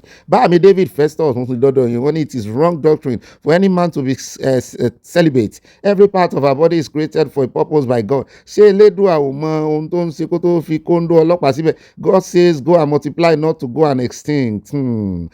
Mọ́mí Stella Ògúnbàjò mo dọ́dọ̀ pọ̀ yín náà pọ̀ yín wò ń bẹ́ẹ̀ mi náà ń wò ni mo bá kó pọ̀ yín mọ́ra àtijọ́ sí pẹ̀kínpẹ̀kí mo ti kó síbi tí mo mọ̀ kó sí pọ̀ Oòduà nation no going back God bless Oòduà nation wọ́n tẹ love sí a bẹ́ẹ̀ náà ni a ti dé ọ̀dọ̀ at Ògúnlókun John bá mi ní Mr. Bobby it was a wrong allegation though it might be true but no specific evidence and evidence figure just wanted to shop out of it ìyẹn owó 880 billion naira wọ́n fẹ̀sùn kan àwọn ẹgbẹ́ olóṣèlú yìí. At Oluyemisi Abegunde wọ́n ní the terrorist sponsors did not mention mass elimination when their foot soldiers were slaughtering over 200 innocent citizens at once. Wickedness. Ẹ bá ń gbàdúrà fún Dùmẹ́ ní yóò yẹ. At Eunice Falaye wọ́n ní bá Valentino ìmìlẹ̀ ń ké sí mọ́ mi o wọ́n ní lálálẹ́ Friday tèmi ò bá súnlé o wọ́n ní tèmi ò bá lọ ibi iṣẹ́ o ìròyìn Bobby ni mò ń gbọ́ o ìròyìn tó ṣe pàtàkì ó yá pàtàkì báwọn mi tún ti gbé trumpet àti ìlú wá o yọ yẹ ìmọ̀ mi mo rọ́wọ́ ọ̀fẹ́ tẹ́ fi jù sí a bẹ́ẹ̀ náà ní bá mi David Festus wọ́n ní these are 5 sweet meaning of Bobby. B stand for bold, O for optimistic, B for brilliant, B for blessed and Y for yummy. Bá mi David Festus mo ń gbádùn yín láti bàtẹ́ ti darapọ̀ mọ́ wa nínú comment section o àjọ gbádùn ara wa tọ́ba ni ẹja mọ̀ gbátùn ara wa lọ ẹja rè yọ̀mí nínú abala àkójọpọ̀ ròyìn. Ọ̀rọ̀ náà lẹ́ti níyẹn náà lẹ́ti gbọ́ yẹn náà abala comment section ẹjọ́ ẹmọ́jì òmùọ̀jú 5 lines lẹ́wọ́ wà nǹkan jókòó lé ẹjókòó as per weekend ni o kẹ́ wá nǹkan tẹ́ mọ́ fi sọ̀rọ̀ àjíjà torí èní máa dùn o ayé ẹ wá bá wa ṣe orin náà ní bá orin ni èní máa dùn o ayé ẹ wá bá wa ṣe o àbílà kó lóde gbòde olóde ti gbòde Ọlọ́run ló fún wa ní òde Ọlọ́run náà ló gbòde fún wa o kì í ṣàwa náà wẹ̀yìn Ọlọ́run làwa Ọlọ́run lè rí tẹ́ ẹ fi ń rò páwa là ń dábí ẹdun tá à ń rọ̀ bí òwe Ọlọ́run ni kì í ṣe èèyàn ó dá o ẹ wá nǹkan tẹ́ wọ́n fi ṣe weekend ẹ wá tajútajú díẹ̀ ẹ mọ̀ mú wọn lẹ́nu òdòdó lẹ́nu ẹ mọ̀ mú mi lásán ẹ wá tajútajú díẹ̀ kẹ́ dà nǹkan fún dà nǹkan àyà kẹ́ ẹ wá ẹran gbẹ̀ bó sì ṣe ìgbín tán ti dín náà ní tán yí mata bó sì ṣe pọ̀nmọ́ Ìjẹ̀bú tán ti tírìtì dáadáa bó sì ṣe pọ̀nmọ́ funfun náà ní tí mo ń wú ìkéyìí tó bá wà ń kàwọ́ yín ní kẹ́ fi sọ̀rọ̀ àjíjà kẹ́ wá mọ̀ fi tẹ̀ kí wọ́n mọ̀ gbé yín dẹ̀ owó bí tá a ti mẹ́nubà owó bí tá a láyà owó bí tá a ti dám tútù sí gbogbo ọ̀rọ̀ tá a wá fẹ́ sọ iná nù ìwé kọ́bọ̀ náà ló wà oko àwọn ṣùgbọ́n ọ̀rọ̀ rẹ̀ ó níye lórí gan mọ́ mi àárín adé mo rí inú mi ló ń bẹ̀ wọ́n alákọ̀ọ́kọ́ nù yín wa tò níbẹ̀ ṣe ń bá wa fẹ̀ tẹ̀ǹtàn ká nítorí àfẹ́ká lára yé fẹ́nà ẹ bá a fi ránṣẹ́ sáwọn olólùfẹ́ yẹn mọ́ bá a tọ́ ń bọ̀ ẹ bá wa dójú ti YouTube YouTube ń restrict views lẹ́nu ọjọ́ mẹ́ta yìí ẹ bá wa tẹ̀ ẹ bá wa share alákọ̀ọ́kọ́ mbẹ́ ẹja bẹ̀rẹ̀ látọ̀dọ̀ bọ̀dá Gbajabiamila mi ò mọ̀ tán rí lọ́bẹ̀ tán fi ga rọwọ́ lórí ọ̀rọ̀ Desmond Elliot wípé ìwọ̀n mọ̀pọ̀rọ̀ Desmond Elliot lè dé ọ̀dọ̀ olódòdè àsáwọn èèyàn ló gbé sí hàn létí ògiri mọ̀ létí o ẹ̀sìn mọ̀ pé jurisdiction kan náà jọ wà torí gbogbo sùúrù lérè mọ́mí bá gbọ́ má bí wọ́n mọ́mí junior ẹ mọ̀ bọ̀ bí o jurisdiction yín rèé o àti Gbajabiamila àti gbogbo ẹ̀yin ọmọ sùúrù lérè ẹ gbọ́ kílẹ̀ ń wò port term náà ni Desmond tún fẹ́ lọ yìí kò sí èèyàn sùúrù lérè ni ó dá àwọn òṣìṣẹ́ náà ní rẹ̀ ṣùgbọ́n wọ́n fẹ̀sùn kàn án ẹ jẹ́ akọ́ gbọ́ lẹ́nu bọ̀dá Gbajabiamila ẹ bá ń tẹ́tí gbọ́ dáadáa o. I almost lost my job as the chief of staff last year because of Desmond Elliot. If you are alive today, you can go and verify with me. The president called me to study in his house in Abuja during the Obasa saga, impeachment saga. I hear this Desmond is your boy, the one we gave to you. I said, yes, sir. And here is part of the people causing problems in Lagos State Assembly. I had spoken to Desmond. Immediately I said to Mr. President, no. Desmond is not part of them. I didn't even spoke to them because I didn't know whether it was part of them. I said no, it's not part of them. Well, I'm telling you from intelligence that it's part of them. Go and tell him to retrace his steps. This is what Mr. President told me. I said yes, sir. I called Desmond. That's what I said, Milo. Just let the president, this is what he said. If you are one of these people, if you are part of them, get out of there. And he decided to do this. Okay. Or no. 3 days later, the Director General, DGSS, called me. Chief, there's a problem. Your name is being mentioned all over the place. That you are the one behind you are supporting Desmond in this event. Of course, President will not believe that Desmond will do such a thing and I will not know something. I know the DGSS will have spoken to Desmond. He has not done anything. I called him again. Desmond, go and make a public statement that you are not part of it. Go and make a public statement till tomorrow. If it was not that I had the kind of relationship I had with Mr. President, I won't be here today.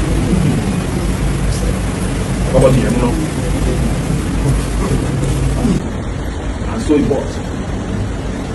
Agaba did not bring the house down. He accepted it as a party man. Third time,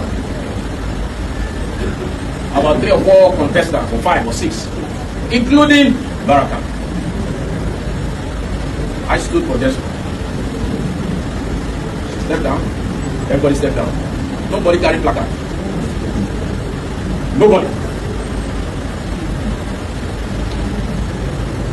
The 4th term, which is now. I'm taking you back memory lane so that we understand how we got here, where we are today. The 4th term, which is now. I will give you some what we call conjure. We old school our conjure. I'm clean. Expo. I almost lost my job as the chief of staff last year because of this area. Wow. If you are alive today, you can go and verify with me. Mr. President called me because of what he knew of me. He decided to endorse me. Oshodi did not bring the house down. Oshodi did not attempt to crash Surulere because of his ambition. But beyond the endorsement, I went around from corner to corner, from ward to ward, from house to house. And that's how I got here today. So Surulere, for instance, in Surulere,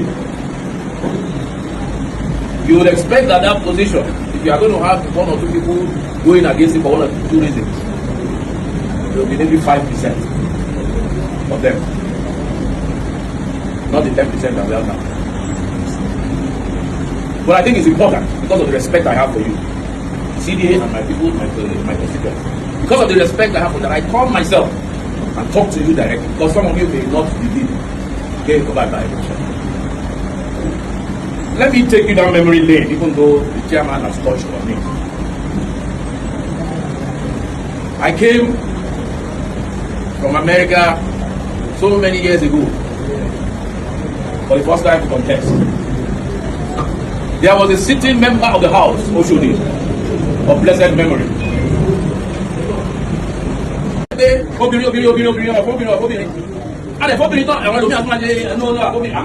Make up your mind. Make up your mind. I want to appeal to all of you. If I've done well with you, it's time for payback. Owó náà lẹ́tí gbọ́ yẹn o lẹ́nu Gbajabiamila ṣé wá rí nǹkan kan ló dájú wípé kì í ṣèjà ló ṣẹlẹ̀ láàrin wọn bí kò ṣe pé wọ́n ti lé ogbon wọn bóde wípé ó yá ẹ̀rẹ̀ tún jurisdiction yín ṣe kẹ́rẹ̀ dílé mú nǹkan kan gbọ́dọ̀ ṣẹlẹ̀ a gbọ́dọ̀ lose in 2020 bá ṣe lose in 2023 o a gbọ́dọ̀ lose bẹ́ẹ̀ ni 2026 2027 ìyẹn presidential election tí ń bọ̀ yìí wọ́n fẹ́ gbọ́ story kankan no time to check time òun ló dífá rẹ̀ nítorí pé ká ní kì í ṣe bẹ́ẹ̀ ni òótọ́ bó ti jẹ́ wípé ẹni tí ọ̀rọ̀ ń kún yùmùyùmù lórí rẹ̀ náà ìyẹn Desmond Elliot wọ́n ní kò tí ì padà lọ ṣe táwọn ní kó lọ ṣe. wọ́n sì ti fara gbọ́ta fún dáadáa lọ́dọ̀ olódòdè àti lọ́dọ̀ àwọn àgbààgbà ẹgbẹ́ òṣèlú pé nígbà tí àwọn bá wà ń gba fara gbọ́ta fún ọ̀pọ̀lọpọ̀ wọn kí ló dé táwọn náà ò lè dúró ti rí fún àwọn àkótiwá débẹ̀ mi ò rò pé Desmond yẹn á lè lọ́mọ torí tó mú tó kọ̀rọ̀ sí godfather rẹ̀ lẹ́nu bí godfather rẹ̀ rí àbí ta tún lọ lóṣèlú tó wá láti Sùúrùlérè tó ní fọ̀n tó lè kanná tó ti Gbajabiamila a jẹ́ wípé a kàn rò pé àwọn ará bí ń yọ̀tọ̀ mi bẹ́ẹ̀ náà ni o ní Aso Rock wọ́n ń gbéná ara wọn ń di o they are putting them on their toes kí n kúkú ṣèbò directly kò easy fún ọ náà o bá a ṣe ń lérò pé torí wọ́n súnmọ́ lódò dẹ everything is coming easy for them it's not coming easy o torí ẹ̀ náà ṣe lé wọn bóde ṣùgbọ́n bẹ́ẹ̀ náà látún yọ ọgbọ́n bó ti jẹ́ pé wọ́n fi gbogbo ẹnu sọ̀rọ̀ wípé ọ̀rọ̀ tó ṣẹlẹ̀ nípa ti Ọbaṣá wọ́n ní ọ̀rọ̀ yẹn gangan ló fẹ́ dá wàhálà lẹ̀ pé wọ́n fẹ́ da lérú ńgbà náà wọ́n fẹ́ lé Ọbaṣá ńgbà tó lọ sí Amẹ́ríkà pé àwọn tó lè gbèrú ìgbésẹ̀ yẹn a jẹ́ wípé àwọn ò lè trust wọn pẹ̀lú ètò ìdìbò lẹ́kọ̀ọ́ àwọn ò lè fojú boorun bọ́n bá tiẹ̀ máa sùn ojú kan làwọn fi ń sùn àwọn ò lè fojú méjèèjì sùn nídìí èyí àyí tẹ́ wà lákàtà àwọn tẹ́ ẹjọ́ ga wọn tẹ́ ẹjẹ́ bàbá àṣàlẹ̀ fún wọn tí ra wọn tán sí finish pé ẹ padà kẹ́ẹ̀rì tún lè ṣe somebody tún lè ṣe somebody dàlérú ni assignment wọn náà ń ṣe é lẹ̀ di 2027 ṣùgbọ́n a wò ó bí permutation yẹn ó ṣe jáde bóyá yóò implode pátápátá láàrin wọn nítorí Ọ̀gbẹ́ni ti fọ́n sí gbòòrò ayé ó ti káwọn ìwọ̀nba èrò ó ti kó wọn lẹ́yìn tó ti ń kọrin mọ́ ọjọ́ lọ mò ń wẹ̀yìn rẹ tẹ̀lé yẹn Desmond Elliot tó ló ń fẹsẹ̀ lẹ́ẹ̀kẹrin ó dà á mọ̀ wò bóyá Gbajabiamila ó fi ọwọ́ ra lórí nítorí tó mú odidi Gbajabiamila tó fẹ́ lù síṣẹ́ rẹ̀ nítọ́pọ̀lọpọ̀ wọn fi ń lù síṣẹ́ rẹ̀ ẹ̀kàn dédé bí wọ́n resign ó kọjá bẹ́ẹ̀ ó lè jẹ́ nǹkan kan ló ṣẹlẹ̀ ó tán kàn dárúkọ rẹ̀ sí ẹni kan tún involve DSS náà DSS mójútó wọn gan nínú ẹgbẹ́ òṣèlú àbí ọ̀rọ̀ òṣèlú là ń sọ ọ̀rọ̀ ẹgbẹ́ ọ̀rọ̀ pátì àbí DSS náà wọ́n tún mójútó wọn ń bẹ̀ abẹ́ ẹ̀gbọ́n lẹ́nu bọ̀dà Gbajabiamila ni wọ́n dẹ̀ ní kí Ọ̀gbẹ́ni Desmond rè ṣe public apology kọ̀ọ̀nà ní kórè ṣe àbí kórè rí búùfù ẹ̀ ṣùgbọ́n wọ́n ní kò jáde dòní o bóyá náà ti wá lẹ́lòmíì tó fi ṣalátìlẹ́yìn àmọ́ wò bóyá yóò sì gbanú ẹgbẹ́ mi lọ náà ni yóò sojú wa. sẹ́yìn náà ti bọ́ gbọ́ ọ̀rọ̀ wọn báwọn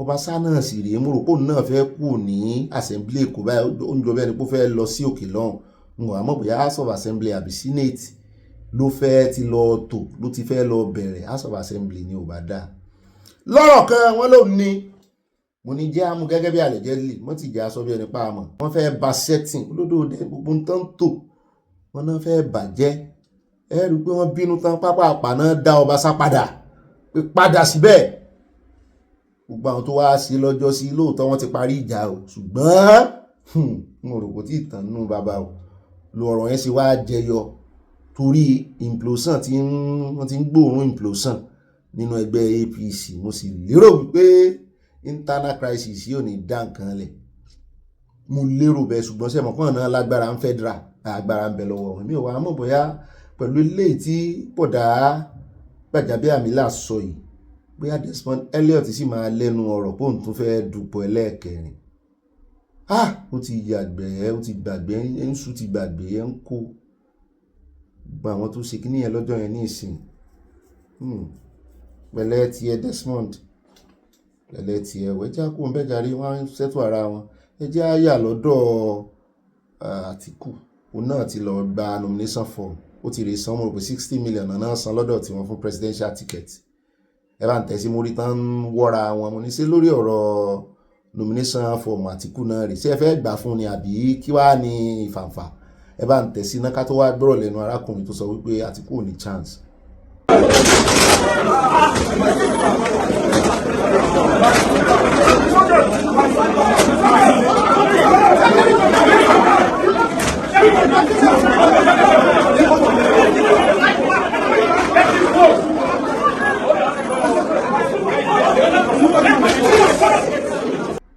ó dẹ̀ káàbọ̀ padà ẹjá wá lọ sọ́dọ̀ arákùnrin tó ń sọ fún wa pé Àtíkù ò ní chance òun ti ṣe permutation rẹ̀ ó ní is not 2027 is not looking good for Atiku Abubakar analyst Awotinde ló sọ bẹ́ẹ̀ o díẹ̀ lágbọ̀nú ọ̀rọ̀ rẹ̀ tó rò náà fẹ́ mọ́ fagún ni ẹ bá ń kàn sí ẹ̀kan bá ń kàn sí ni.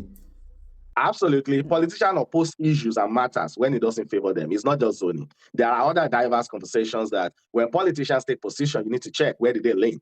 Because people who criticize a matter today with all the fabric of strength in them, by the time the tie is turned up, they're not, technically. So now you're saying he's campaigning that he was going to run for one term so that if you had 4 to 4, it becomes 8. So he can use that platform to whip sentiment from the north where they can vote for him and guarantee them that in the next 4 years it's going to be their turn. So you see that it is not it is not a constitutional matter, but it's becoming a calculative matter the way they're calculating it. So, but for Alhaji Atiku Abubakar, it's going to be a very tough call for him. Yes, there's voter fatigue. You are very, very correct. He's been doing this since 1993. That was the first time he wanted to be president, and that's why some people call him the Raila Odinga of Nigeria. And but he raised a very controversial point, which is that history shows same region presidential candidates are doomed to fail. Is that political realism or some sort of subtle political pressure? That was the reason why. If you listen to one of my Egbon, whom I respect tremendously, Aredele Momodu, he was before the election. He kept on saying every interview that he did that history shows when you have 2 strong presidential candidates from the north and from the south, and 1 strong presidential candidate from the north, that the presidential candidate of the north usually win election. And he has said that repeatedly, but that is a calculation that has been rested and buried. So now you have 2 candidates coming from the north. I can tell Alhaji Atiku Abubakar that in 2027, the calculation is very clear. Where Nigeria is going to tilt is very clear. I don't want to sound like I'm too optimistic or rather pessimistic, but 2027 is not looking good for him. We all saw this coming, and it's a good thing that it has finally happened. And I think if Nigerian politicians actually retrospect, now I think quite a lot of them need to tender an unreserved apology to the president, because you will recall that a couple of months ago, they've all said that the president was tilting Nigeria to a one-party state. So now ADC now has a presidential aspirant. NDP has Obi Kwankwaso. Then we have the governor of Oyo State also coming up to declare his intention today to run under the platform of APM. So as of today, those are 4 different political parties that are, at least we have people that we know, the so-called heavyweights, putting their hearts into the ring. So the idea that Nigeria is tilting towards one-party state, I think that has been finally put to rest. So it's a good thing that the former vice president has decided to step up. When it comes to zoning, I think it's the business of politicians to win election. And they will try whatever they can to make sure that they get there. So it's about permutation. It's about looking at what works and what do not work.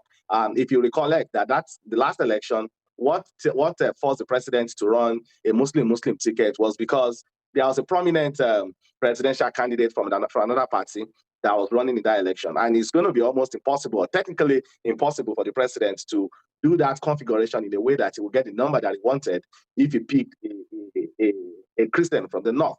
So now that's balkanized the idea of you must have, when you have a president that is Christian, you must have a vice that is Muslim.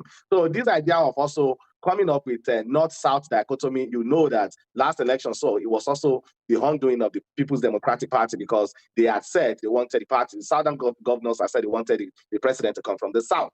And the former vice president was running from the north. And he feels that it will give him an opportunity to muzzle substantial volume of votes from the north against two southern candidates. So yes, that didn't work. So we will continue to have this contention. We'll continue to have this argument as we go by. But what I'm saying ultimately is the duty of politicians to devise a system to win election. So whether zoning is not in the constitution. It's just like a moral arrangement between parties. It's not a constitutional matter. So that we need to understand. But as we go into election, as our democratic space begins to galvanize and evolve, there will be so many dynamics onto which our candidates can emerge and our presidents and governors can emerge. But I think we're still in the process and we are not there yet. ó náà lẹ́sìn gbọ́ yẹn calculation permutations mọ̀ ń tèmi àtàyà àyà tiẹ̀ sọ pé ká ní wọ́n ti mọ̀ láti bẹ̀rẹ̀ kán kúkú mọ̀ pín kí Yorùbá ṣe káwúsá ṣe kí Ìgbò ṣe tó bá ti dìgbà tí Yorùbá kán wò bóyá yóò ṣe dáadáa ilẹ̀ Yorùbá nìkan náà ti dìbò náà ti máa provide èèyàn tó máa ṣe àwọn Haúsá máa wò àwọn Ìgbò máa wò tó bá ti ka àwọn Ìgbò náà ilẹ̀ Ìgbò nìkan náà ti dìbò tá ti wá ẹni tó máa ṣe wá àwọn Yorùbá ó mọ̀ wò Haúsá ó mọ̀ wò tó bá ti kan Haúsá náà ilẹ̀ Haúsá nìkan náà ti máa dìbò ilẹ̀ Ìgbò àti ilẹ̀ Yorùbá ò ní dìbò wọ́n máa wòran tán bá produce candidate competition healthy competition wọ́n á máa wà wípé okay nígbà táwa ṣe o tá produce candidate àwa ṣe dáadáa ẹ̀yin ò ṣe dáadáa o ìbí bá ti dá gan ju gbogbo yánmọ̀yánmọ̀ yìí lọ. ẹ káàbọ̀ padà yá ni mo ní kàn sí wọ́n sì mọ́ kán abídẹ́ẹ̀kì sí alẹ́ nu nígbà táwa kékeré nu àyá ní ọ̀gá mi DJ YK múlẹ̀ bó o lẹ ṣe mọ̀ pọ̀n kán abídẹ́ẹ̀kì sí lẹ́nu nígbà táwa kékeré mo náà yá ò sí ọ̀sẹ̀ bí mi náà ti kan sọmọ lẹ́nu wọ́n sì ní wọn mi sì sọ fún mi pé wọ́n kan sí mi náà lẹ́nu wọ́n lẹ́ wá ń sọ bí ẹni pé ẹ mọ̀ sí ẹ mọ̀ nígbà tó ń kan sí mi lẹ́nu díẹ̀ kò bóyá mo lè rántí náà.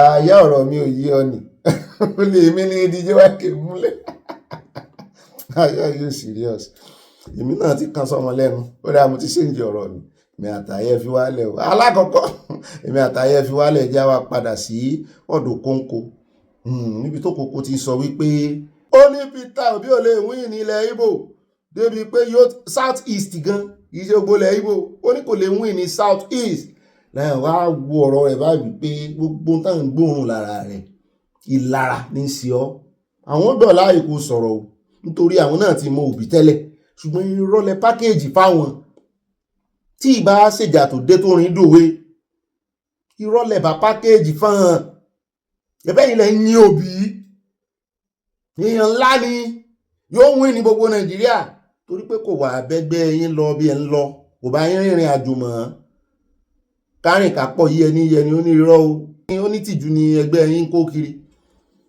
ní ìsìn lóbi ò wà lè win ní south east wọn àwọn ẹlẹ́nu kàríkàṣọ́ àmọ̀bọ̀n lò àmọ̀bọ̀n gbèròyìn wọn torí káwọn àrọ́mọdọ́mọ wọn lè rí wọ́n fi sentiment sí wọ́n sì máa fi ìgbónára sí bí ẹni pọ̀n nìkan náà dáàjọ́ náà mọ́jú Nàìjíríà làwọn wábí Nàìjíríà ó ṣètò ìrọ́sì ní tán fẹ́ jẹ ni wọ́n ń làágùn rẹ̀ ẹ bá ń tẹ̀sẹ̀ já dọ́ọ̀lẹ̀ lọ. But here is the catch, and I'm trying to tell you why Peter Obi will lose the entire southeast. Have you not heard of the slogan Obi or nothing? First of all, that slogan is an abomination culturally in Igbo land. In Igbo land, there is something we call Somadina. Somadina means that I will not be the only person that will thrive. I will not be the only person that will succeed. I will not be the only person that will live. And now, Peter Obi or nothing. Let me take you back to 1979. Dr. Nnamdi Azikiwe ran under the MPP. And Dr. Nnamdi Azikiwe knew that the votes of Ndiwe alone will not make him president. Dr. Nnamdi Azikiwe had a brother, Alex Ekweme. He was running under MPN. Dr. Nnamdi Azikiwe was very respectful of him. He did not tell Ekweme to leave MPN. At the end of the day, what happened? MPN won the election. and an Igbo man was vice president, Dr. Nnamdi Azikiwe, the NPP leader, he still did not have any problem with MPN. He joined MPN and aligned with MPN. And Ndi Igbo produced also the Speaker of the House of Representatives, having lost an election at the federal level. We produced our governors, and because of the alignment, we produced the vice president, and because of the alignment, we also produced the Speaker of the House of Representatives. And this we did 9 years after the war. And somebody here is telling me, Obi or nothing, that is an abomination in Igbo land. Why is this diatribe against Peter Obi so strong in you? What did Peter Obi do? Is there a personal difference you have with him? Did he offend you? Thank you for this question. I am telling you that anybody that wants to preside over me as president in Nigeria must be interrogated. I've not even said anything against Peter Obi compared to what I said against the other presidential candidate in 2023. Let me tell you, I have no personal grudges against anybody in my life. I am a man in search of the soul of Nigeria. I am going to get it in my lifetime. A good president will restore this country, will restore the Igbo people, the marginalization of Igbo people will go. And any human being from Igbo land that wants to destroy the destiny of Igbo because of your selfishness, I will come after you and make sure that you don't block Igbo from getting what they should get.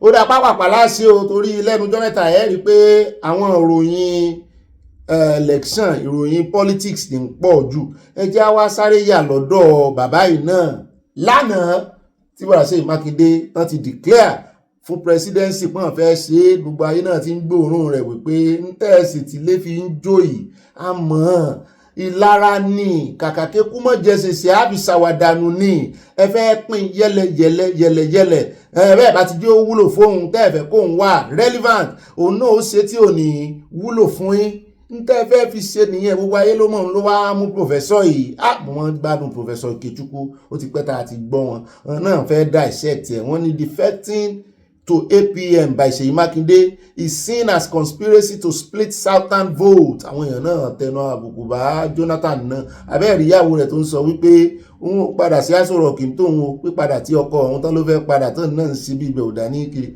tó bá padà bóyá yóò rè fẹ́yàwó tuntun léun ni tí ó mú lọ Aso Rock ń tòun òun ò ṣe first lady mọ́ òun lè ṣe second lady ń gbára mo ní anti pèsè ó gbà kéèyàn kan gbàpò wọ́n tàn wá ní kí ọkọ rẹ̀ padà sí Aso Rock gbogbo wàhálà tán náà fún yẹn yóò padà yóò lò tẹ̀ lọ́rùn yóò padà lọ́bẹ̀ ó rẹ̀ ẹja tẹ̀sí ẹja gbọ́rọ̀ lẹ́nu pòfẹ́sọ̀ bá padà rí kátẹ̀ ìwájú àròjọ mùsùlùkùn. Whether it's a multi-party system, there's one critical issue. That issue is the total destruction of the PDP. The factionalization is so strong that right now you can't say which is the PDP. And if you go back to the issues that were raised some months ago, that Nyesom Wike was deployed to wreck the party, that's what appears to be what is playing out. Because whether Makinde chooses to go to the moon and come back, and whether Wike and his group choose to deploy everything for the election, one obvious thing is that PDP will not be a national force, will not be particularly impactful, and may even end up not fielding a candidate for 2027. And if it does, it is in order to split votes. The other perspective of the Makinde movement is that he's also going to another platform. Some people have even seen it as a conspiracy to further split the southern vote, so that if NDC fields a southern candidate, that candidate will be bound to lose because there will be so many people from the south voting one way or another, such that the candidate from the south that the NDC fields may not be able to get 25%. Now, that's another perspective. I'll be surprised if that's what he's doing. But right now on the table, wherever Makinde is going and whatever group is joining, my take is that they will not have the muscle to make any significant impact. It may, in fact, negatively affect his political fortunes. As for what is left of the PDP under Wike, as foreseen and foretold nearly 3 years ago, Wike is in a mission to carry out a very well-orchestrated burial ceremony for that party as a political force. The question is whether the alliance will acquire legitimacy at the level of INEC and at the level of party cohesion. Now, if there are two factions and one forms an alliance, that faction, does it have legal identity? If it does, then maybe, just maybe, what Makinde is saying makes sense. Now, the question of, is it just Wike? No, it's not just Wike. Actually, the Wike phenomenon can be explained by the total incompetence of the owners of the party after the election. And if you look at what had happened in the PDP after that election and the role Wike played in that election, the impression I get is that all those in the party, particularly those of them claiming they want to contest elections, demonstrated total lack of capacity to lead. The party couldn't even hold a national NEC meeting. People were running, and people who couldn't do this are the ones saying their primary opposition, that they want to displace Tinubu. It's a joke. So yes, you're correct. It's not just about Wike. It's about a political platform that appeared to be manned by people who were not men and not women, and who therefore could not stand for anything. And Wike was walking all over them. And look at the result today. They fled eventually. It says a lot about the extent of conviction. Hunting for platform, but not for leadership. So yes, you're right there. As for the alliance, I'm not sure where it will go. So late in the day, and we must ask ourselves, what is Makinde's real political stature and profile in the South, across the Federation? He's doing very well as a governor, but let him not assume his capacity and relevance in terms of electoral relevance outside the state. Well, it was a pretense at an alliance, and a claim that there's an alliance. An alliance is not a speech addressed to a crowd, but some clear consensus by the leaders, each of them saying the concession is ready to make. Have you seen anybody saying he's not contesting? If all the opposition parties could come together and form one platform, present one front, and say, look, all our members, please vote for Mr. X or Mrs. X or Miss X, it could work. But when all those who can do this are desperately selfish, determined to be president, forgetting that the votes they need for it will not come if the way they are going, there cannot be any such alliance. Now, that conversation took place. That's why I say it's not an alliance. Who has heard about it again? And the way they are going, the fragmentation will be real if it continues, and will present no real challenge to the APC in 2027. But let's recalibrate and also look at it differently. If they're able to come together, there might be a problem. But the APC's problem may not actually be the opposition. It may be the number of people pouring into the party without building cohesion. If I'm a governor and I join the APC today from PDP, I'm displacing the party leader who is the APC chairman. He won't be happy. So there might be infighting. Assuming the opposition can take advantage of this, convince those who are losing out that, look, these guys are just only about themselves. Actually, some of the displaced chairmen may choose to do anti-party activities and work about the APC, against the APC. But here is the issue I see as a strong challenge. The North is not happy with the APC. So if the North can mobilize sufficiently to convince its people that, look, we mustn't vote APC, and then one or two of the candidates can pull off 25%, spread, and that candidate is also to get bulk vote from the North, there might be an interesting situation for the APC to consider. So if, as is claimed, Okonso has substantial holding, if, as is claimed, the votes of the Kano state is very critical and a few northern states, and the people in those places are made to vote against the APC, and some candidates fielded by their interest is also able to make 25% spread, APC may see itself in the corridor instead of being in the parlor. Those are the variables on the table. But the worry is the fragmentation of the opposition, for me, which are really not opposition. That fragmentation is not taking account of the fact of lack of relevance and spread of the many candidates. I mean, if you take, for instance, Atiku Abubakar is a man of great stature. But ask yourself, how many votes did he get on his own? Then how many did he get when he contested with Peter? That was the first time he got the highest number of votes in the Federation. The opposition must come together. Otherwise, the APC would run them out of town, quite frankly. Aloniti professor abonita wa ká tó lọ sọ́dọ̀ Bọ̀dá Gbénga Daniels náà la fi káde gbogbo ẹ̀tàn ìròyìn méjì náà ló kún lẹ̀ jáyà ní ilẹ̀ Chad níbi tí àwọn ará agbègbè ibẹ̀ ti Nàìjíríà ní o wọ́n bọ́ọ̀dì sọ́dọ̀ Nàìjíríà ń bí tí wọ́n ti ń pariwo tán kéèké àbòsí wọ́n mú ariwo bọnu wọ́n tún ti pa àwọn èèyàn àwọn o innocent náà pa o lóòótọ́ àwọn òfẹ̀sùn kan ológun Nàìjíríà ológun Chad ní o kíjọba Nàìjíríà kan ta pẹ́pẹ́ kan ta mọ́ra kan wá gbèjà àwọn o kan kó àwọn ológun Nàìjíríà tẹ̀ láwọn o táwọn fẹ́ lọ dojúkọ àwọn ológun Chad ní o àwọn apẹja àwọn ni wọ́n náà lọ pa yìí o àwọn apẹja ní orí odò Lake Chad wọ́n ní níjọba wọ́n ní àwọn èèyàn bá kẹ̀yìn sí wọn ẹ kẹ̀yìn sí wa ní ẹni rẹ̀ gbèjà wa ẹbí ọmọ Nàìjíríà ni wọ́n ní síríọ̀sì sì gbádùn wọ́n ti kìlọ̀ fún yín mọ̀ àwọn ará bí orí Lake Chad kì í ṣe pé wọ́n ń gbàbẹ̀ kọjá o ibẹ̀ gangan náà múlé sí o ISIS gẹ́gẹ́ bí intelligence ti US fún gbogbo adúláwọ̀ wípé West Africa ni wọ́n sodo sí ní ìsìn ikú wa ń bá yín rìn fura ṣàfúnkú kúrò lágbègbè yẹn kẹ́ẹ̀rẹ́ pẹja yín bò mí ṣé odò adágún ní Lake Chad ni sódò adágún ni tẹ́ẹ̀ni kóra yín kò bẹ̀ tó fi wá jẹ́ wípé ibi tí àwọn agbésùnmọ̀mí wà tán ti fẹ́ tágẹ̀tì wọn náà ti pa yín mọ́ wọn àbí àwọn agbésùnmọ̀mí fẹ́ fi yẹn kó àwọn agbésùnmọ̀mí yẹn náà dẹ̀ lè máa lò gẹ́gẹ́ bí ọgbọ́n o wọ́n lè máa lò kó jẹ́ pé àárín ibi táwọn èèyàn ń gbé làwọn náà fẹ́ wá àwọn sì sàkó ń bẹ̀ ẹ̀mí là ń sọ yìí àwọn olórí àwọn olórí yín ní ilẹ̀ aláwọ̀ dúdú wọ́n ní wọ́n valú ẹ̀mí ẹ̀yin tẹ́ ẹlẹ́mí gan ọ̀pọ̀lọpọ̀ valú ẹ̀mí ara ẹ̀ kí ni mò ń dúró ń gbó kí mò ń dúró mú ikú ń bọ́ ọmọ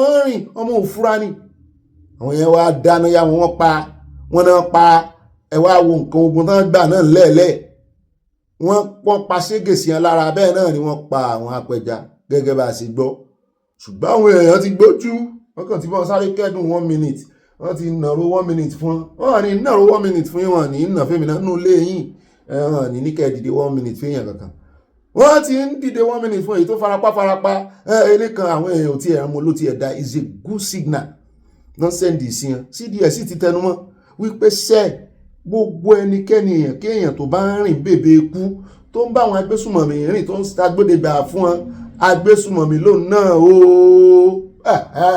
kódà kọ ọmọ mọ́ there is no ignorance in law agbésùmọ̀mí ni ẹ bá ń tẹ̀sí ẹ̀jẹ̀ àwò nǹkan sọ lé lórí. This is an unfortunate situation and it's difficult to stop this kind of thing from happening. People want to survive. The Lake Chad offers an opportunity for farming, for irrigation, for dry season farming, rather than reliance on rain-fed agriculture. And a lot of fishing takes place in this area because it's very rich in fishing, in fish, right up to Baga and some other rivers in the area. Because of this, the Albanawi faction of Boko Haram had always stayed in the Lake Chad Islands, whereas Shekau and his people stayed in the Sambisa forest and the Mandara Mountains, So, some weeks back, Boko Haram launched 2 attacks on Chadian troops. They killed 2 generals, they killed 24 soldiers. This is not the first time they will attack Chadian troops. I remember an attack some years back when they killed more than 100 Chadian troops, forcing the then President Idris Deby to lead a counterattack. A counterattack that even pushed him into Nigerian territory. And he seized a lot of their weapons. Not long after that, he died from enemy fire.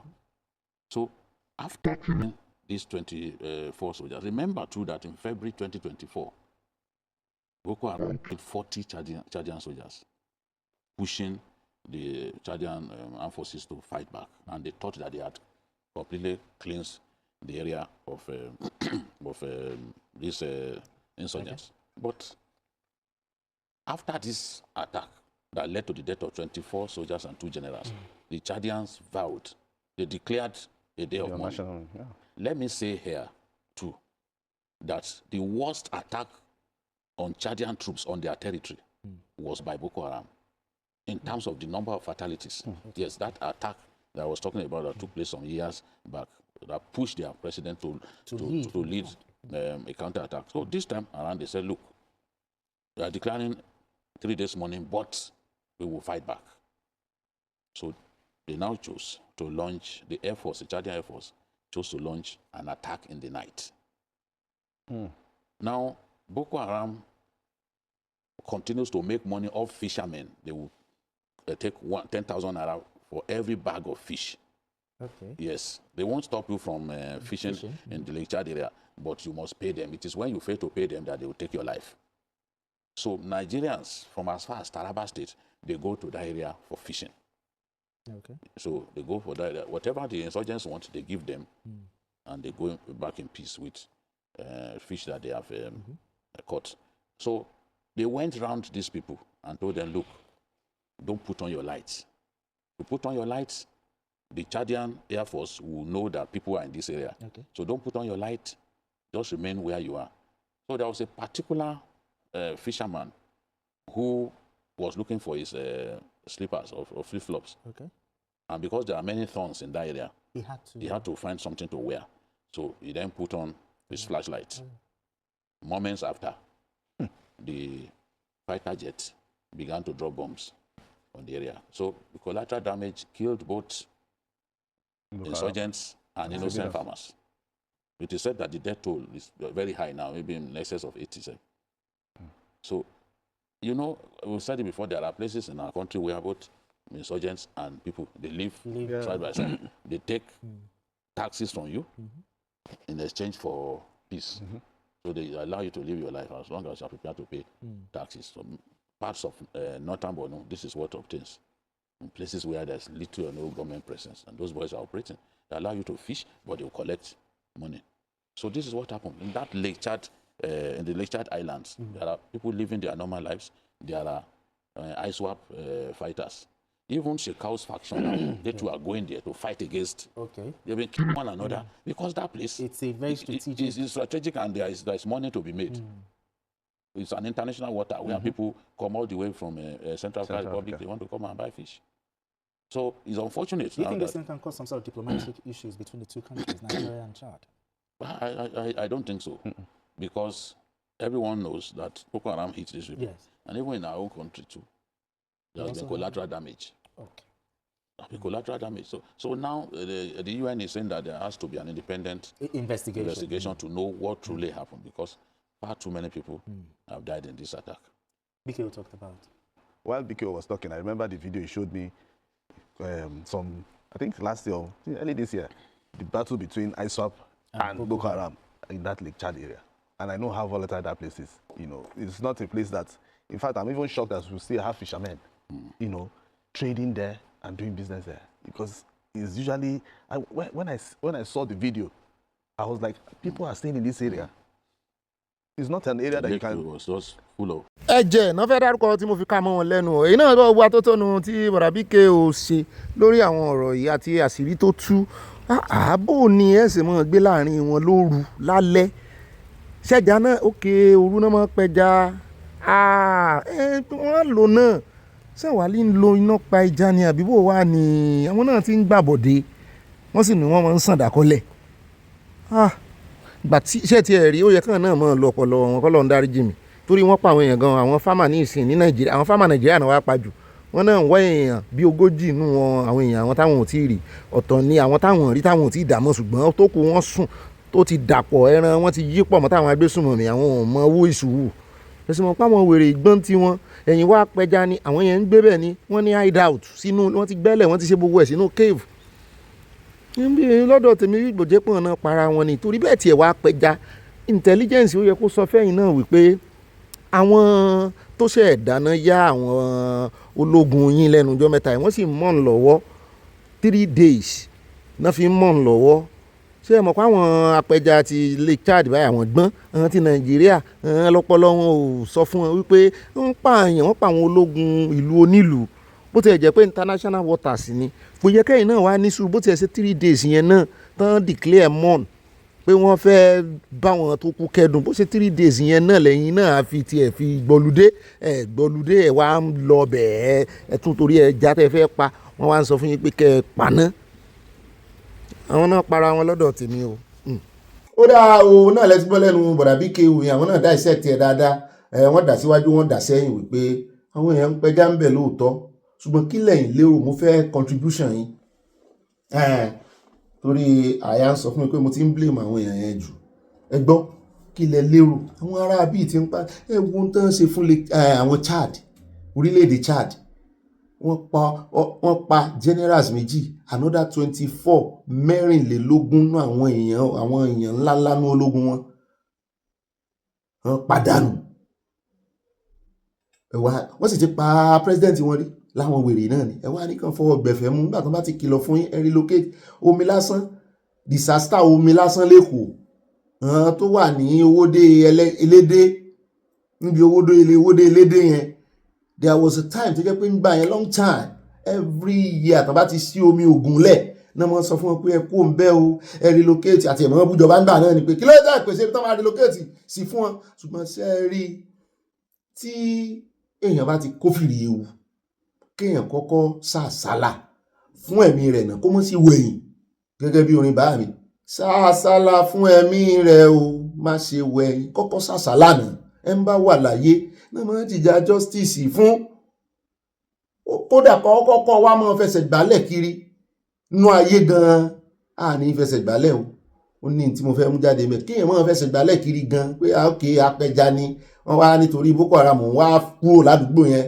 torí ẹ̀ wọn ò rí nǹkan sí kan mọ́ kọ́dà kan máa tọrọ owó kiri kó o dàlùmọ́ jèrè ó pè ju kó o ṣagídí kò yí sí o ṣùgbọ́n wo tẹ̀mí rẹ ẹni tí ò bá jọba lónìí yóò jọba lọ́la mọ́ mánéjì ẹ̀bà yẹn náà sóun tẹ̀mí máa ń gbìyànjú tẹ̀mí máa ń rí nínú píkṣọ̀ ẹni yẹn ẹ kú òun bẹ́ẹ̀ náà ẹ mọ̀ páwọn ará bíi wọ́n fi ń ṣe protection ni ẹ̀yin gangan wọ́n sì ń kó yín gbẹ̀kún náà wọ́n ń kó yín lẹ́rú meanwhile ẹ̀yin náà lẹ́tún ń làágùn adìyẹ yín làágùn bẹ́ẹ̀ irun ara ni òjà mọ́ ẹ̀ ń san owó ìṣàkọọ́lẹ̀ fún wọn ẹ̀ ń san owó orí fún wọn ẹ̀ ń yọ sàkà fún wọn ẹ̀yin náà ń lò ẹ̀ sì dojú gbóyà láti wá ṣòfófó fún ìjọba bóyá gbogbo àná la mọ gbogbo ọ̀rọ̀ wọn whistleblow wípé àwọn èèyàn náà ni wọ́n pàpà forí kò ṣùgbọ́n bó ṣe sá lọ kó ń bẹ́ẹ̀ sódà tíjọba ó bá ju àdó olóró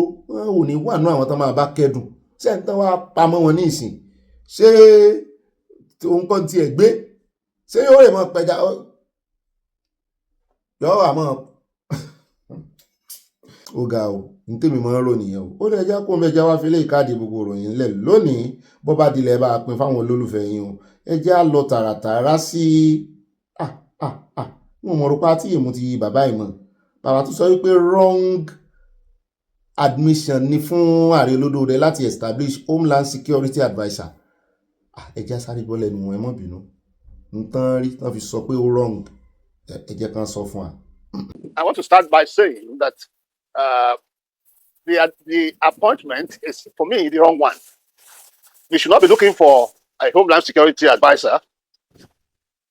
We should be looking for a Homeland Security Bureau or Directorate.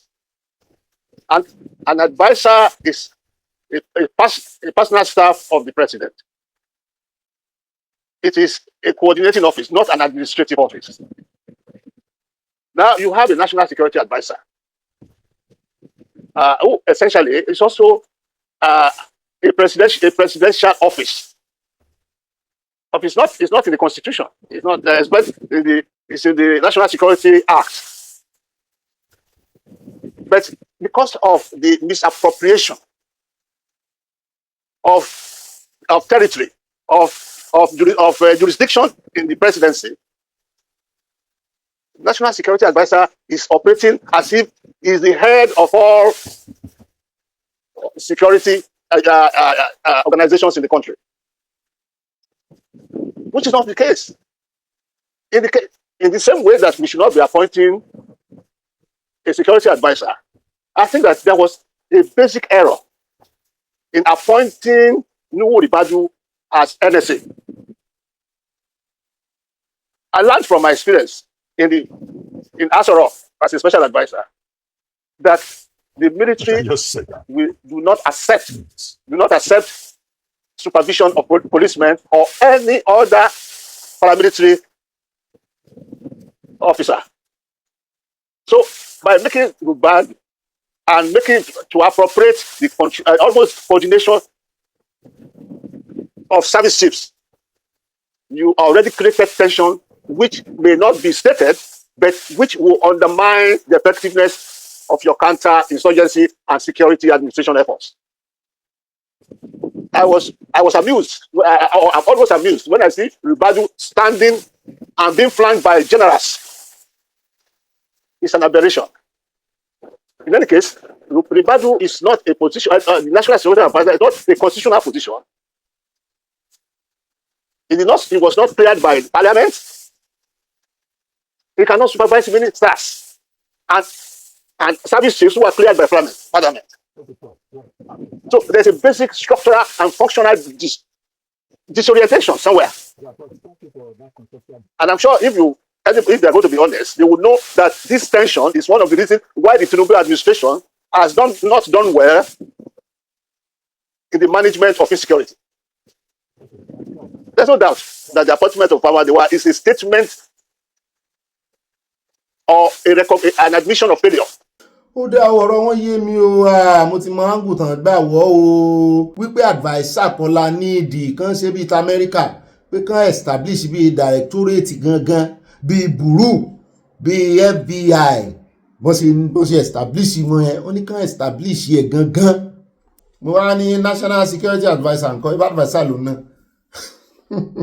ó nítorí ẹ̀ ní national security adviser ṣe ń ṣe yànga irú eléyìí ní ìsìn tó wá jẹ́ wípé homeland adviser lásán wípé yóò kàn máa advice lọ́dọ̀ rẹ̀ ni mo lé mi ò rí bẹ́ẹ̀ wọ́n fi orúkọ yẹn límìtì wọn èmi ò rí bẹ́ẹ̀ ní tó mú wọn pé national security adviser náà ẹ̀hún tẹ́ accumulate agbára fún tẹ́ arrogate agbára fún ẹgbà kò lágbára pé ó ń ṣe kandukandu ní Aso Rock ṣùgbọ́n adviser wà ní orúkọ tiẹ̀ náà ẹ jẹ́ àwo kandukandu tí homeland security adviser náà máa wá ṣe. Àdèlé gbọ́ ohun tí Major General retired Famadewa ṣé mo gbà Famadewa ń tán máa ṣe ẹja mọ̀ wò ná torí lẹ́nujọ́ mẹ́ta ẹ rí i pé ìyàtọ̀ wà gan wọ́n rán àwọn tí ń gbé lágbègbè agbésùnmọ̀mí mọ́ yà wọ́n rọ̀jò lé wọn lórí ni ìbá ọmọ Nàìjíríà náà ni wọ́n bú wọn pé kílẹ̀ ń wò wọ́n ti palẹ́sẹ̀ ológun ìkan tí ẹ̀wà tí wọ́n gbé kiri báyìí pé they are hiding it I will bring it out to you they are hiding it. Wò báyìí pé ó lè já tẹ̀wájú eléyìí náà láàfi káde gbogbo ìròyìn lẹ́wọ̀ ẹ jẹ́ àyà lọ́dọ̀ Uncle Gbenga Daniels níbi tán ti ganu sí máìkì pé àwọn fẹ́ fi ojú gómìnà eléyìí hàn màbo àwọn fẹ́ fi dára tó wu àwọn pé Abíọ́dún ń dá wọn lọ́nà pé gbogbo èèyàn bá tiẹ̀ wá ń ṣe kì í ṣe irú tAbíọ́dún ni ó dán an lọ́nà pé Ṣàngó apá bàtà apá jẹun etí ẹ̀ pé rọ́nà ọ̀hún pé bí eégún bá ń lé ní lóko kì í ṣe bíi tipá kọ̀kọ̀. Mo ní ọ̀rọ̀ burúkú wà lẹ́nu Uncle Gbenga Daniels ẹ̀ẹ́dẹ̀ máa ṣe bí ẹni tí ò lè sọ̀rọ̀ ẹnu yín tán wọ́n ní lóòótọ́ ni kì í ṣe bíi tipá kọ̀kọ̀. Mo ní kí ni pákọ̀kọ̀ mọ́ pákọ̀kọ̀ bí eégún bá ń lé ní lóko bí gbogbo eégún bá ń lé ní lóko kì í ṣe bíi ìpá kọ̀kọ̀ ta ló kọ náà làwọn àsìkò ló fi kọ rẹ̀ pákọ̀kọ̀ mọ̀ assignment eégún ní pákọ̀kọ̀ eégún léegun pákọ̀kọ̀ ẹjá rìn iwájú ẹjá gbọ́rọ̀ lẹ́nu Uncle Gbenga Daniels tán sọ wípé gbogbo ọ̀rọ̀ tán wá sọ dàálẹ̀ wọ́n sọ̀rọ̀ gan gbogbo ọ̀rọ̀ tán wá sọ dàálẹ̀ yìí o only person tó lè yọ ọwọ́ àwọn wò tó lè nìkan já mi ń bẹ̀ tàbí tán lè rí tó lè nìkan já mi ń bẹ̀ tàbí tán lè torí tiẹ̀ step down òun náà ni olódòdẹ o mo ló tiẹ̀ dá ẹ bá ń tẹ̀sí ẹja gbogbo ọ̀rọ̀ tán sọ dàálẹ̀. My people are not happy. And when you see me coming out again, that's why when I became the chairman of the Navy, how can I compensate the waterside people? And the first thing I pleaded with the chief of naval staff is please, even if I don't achieve anything here, let's put a naval base in the waterside. These people have suffered. I put another institution there, Gateway Industrial Petrochemical Institute, GP, dying dead. So I now have to come back. What can I do? The university tertiary university that I did, I nearly lost it. Recently, the governor said he couldn't fund it. We have to transfer the university to the federal government. What is going on? The Polytechnic in Jebugo that I started is in comatose. What attempt have you made to reconcile with the governor? Because the way it is, even not for personal reasons, because you're a senator, is the governor, you need to work together for the benefit of the people. Me to begin to tell you the frustration that I had to go through before that we were able to start the naval base in the waterside. I kept quiet. My governor raised the delegation to the chief of naval staff and said, no, they don't want it. And I said, look, CNS, I plead with you. That is the next destination of oil and gas in Nigeria. He said they don't want it. Just because it's OGD that's promoting it. That's how petty the thing had become. But I didn't talk. Because my people are not interested in stories. I went cap in hand, I did what I had to do, and the construction is going on. So what do you want me to say? This thing I'm saying, I challenge you, call any of the traditional rulers in that place and ask them direct questions. Why? So when you see me coming back now, it is because I felt some of those things that I started, that for one reason or the other were jettisoned. Maybe I have an opportunity to correct a few of them. One of your interviews asked me a question, say, what are you fighting for? I'm not fighting for myself. By all means, I'm a fulfilled man, and I thank God. There's something that I've touched in my life that I've not been successful with. And I'm not a desperate politician. But we have a challenge in our country. This business of anyhow, we have to stop it. That people believe that no how, anyhow. No standard, no value system, lies. We can't go on like this in this country. That's what it's all about. But like you said, the president is our overall boss. If I receive his call tomorrow, I say, look, for the while, I say, leave it for me. That's all. I move on. sẹ́yìn náà rojú ayé àbẹ́rẹ́ báyìí gbogbo ẹ̀yin ará Ògùn state ọmọ Ògùn state dà ojúlówó ọmọ ẹ wá wo ohun tí ó ń fa ìfàsẹ́yìn fún yín ní Ògùn state ibi tẹ́ni méjì bá ti ń jà àṣekókò bẹ́ẹ̀ ni mo ń forí kó jápìn èèyàn gbé development wá sógùn state wá nítorí pé ó ti jẹ́ nkí ààrẹ ni ẹ fẹ́ ṣé èpè láwọn ṣẹ́ fáwọn olórí ìní àbí ṣe sì rí uncle Gbẹ̀ngà Daniels wọ́n yìí fi gbogbo ara sọ̀rọ̀ sókè o àìgbọ́ wọn o wọ́n yìí bínú báyìí o wọ́n sì ní kí ìdédé bínú wọn lè ní fà o ẹni tó sì rìnú tí ò bí sófẹ́ bímọ ní láì lóyún abẹ́rẹ́ gbogbo ohun tó máa ń fa ìfàsẹ́yìn àṣẹ gídígbò làwọn ará bí wọn bára wọn jà wọ́n tún ti development sẹ́yìn my God ní ìgbórí láàrin ara wọn. They just got into a state that is prosperous as a ẹ̀yin tẹ́ ń retí kí Nàìjíríà dá ṣé ẹ tún ti gbọ́ nǹkan mi ẹ ti gbọ́ o púpọ̀ ó yù ẹ gbọ́ wọn ní wọn ọ̀rọ̀ wọ́n ní rọ́nà fi ń ṣèjọba. We are not going anywhere, we are going to be here. A Remo man is just coming out of governor. He has not even finished. And he's struggling very hard to come and take the position of somebody who combines both Remo and Ijebu. What do you expect Ijebu to do? Of his own decision, not to even finish what he's doing before jumping at somebody. Was there a consultation? Did he tell you about? Because you are the incumbent senator. Not at all. Right? If I'm a perfect gentleman, in all of this, if somebody has called me and said, look, Kojide, this is what we are thinking, you just need to explain what you're doing to me, but you don't just like that and you think, no, it's not going to happen. Somebody is behaving in a way that a governor don't behave that way. In this process, the lines don't cross.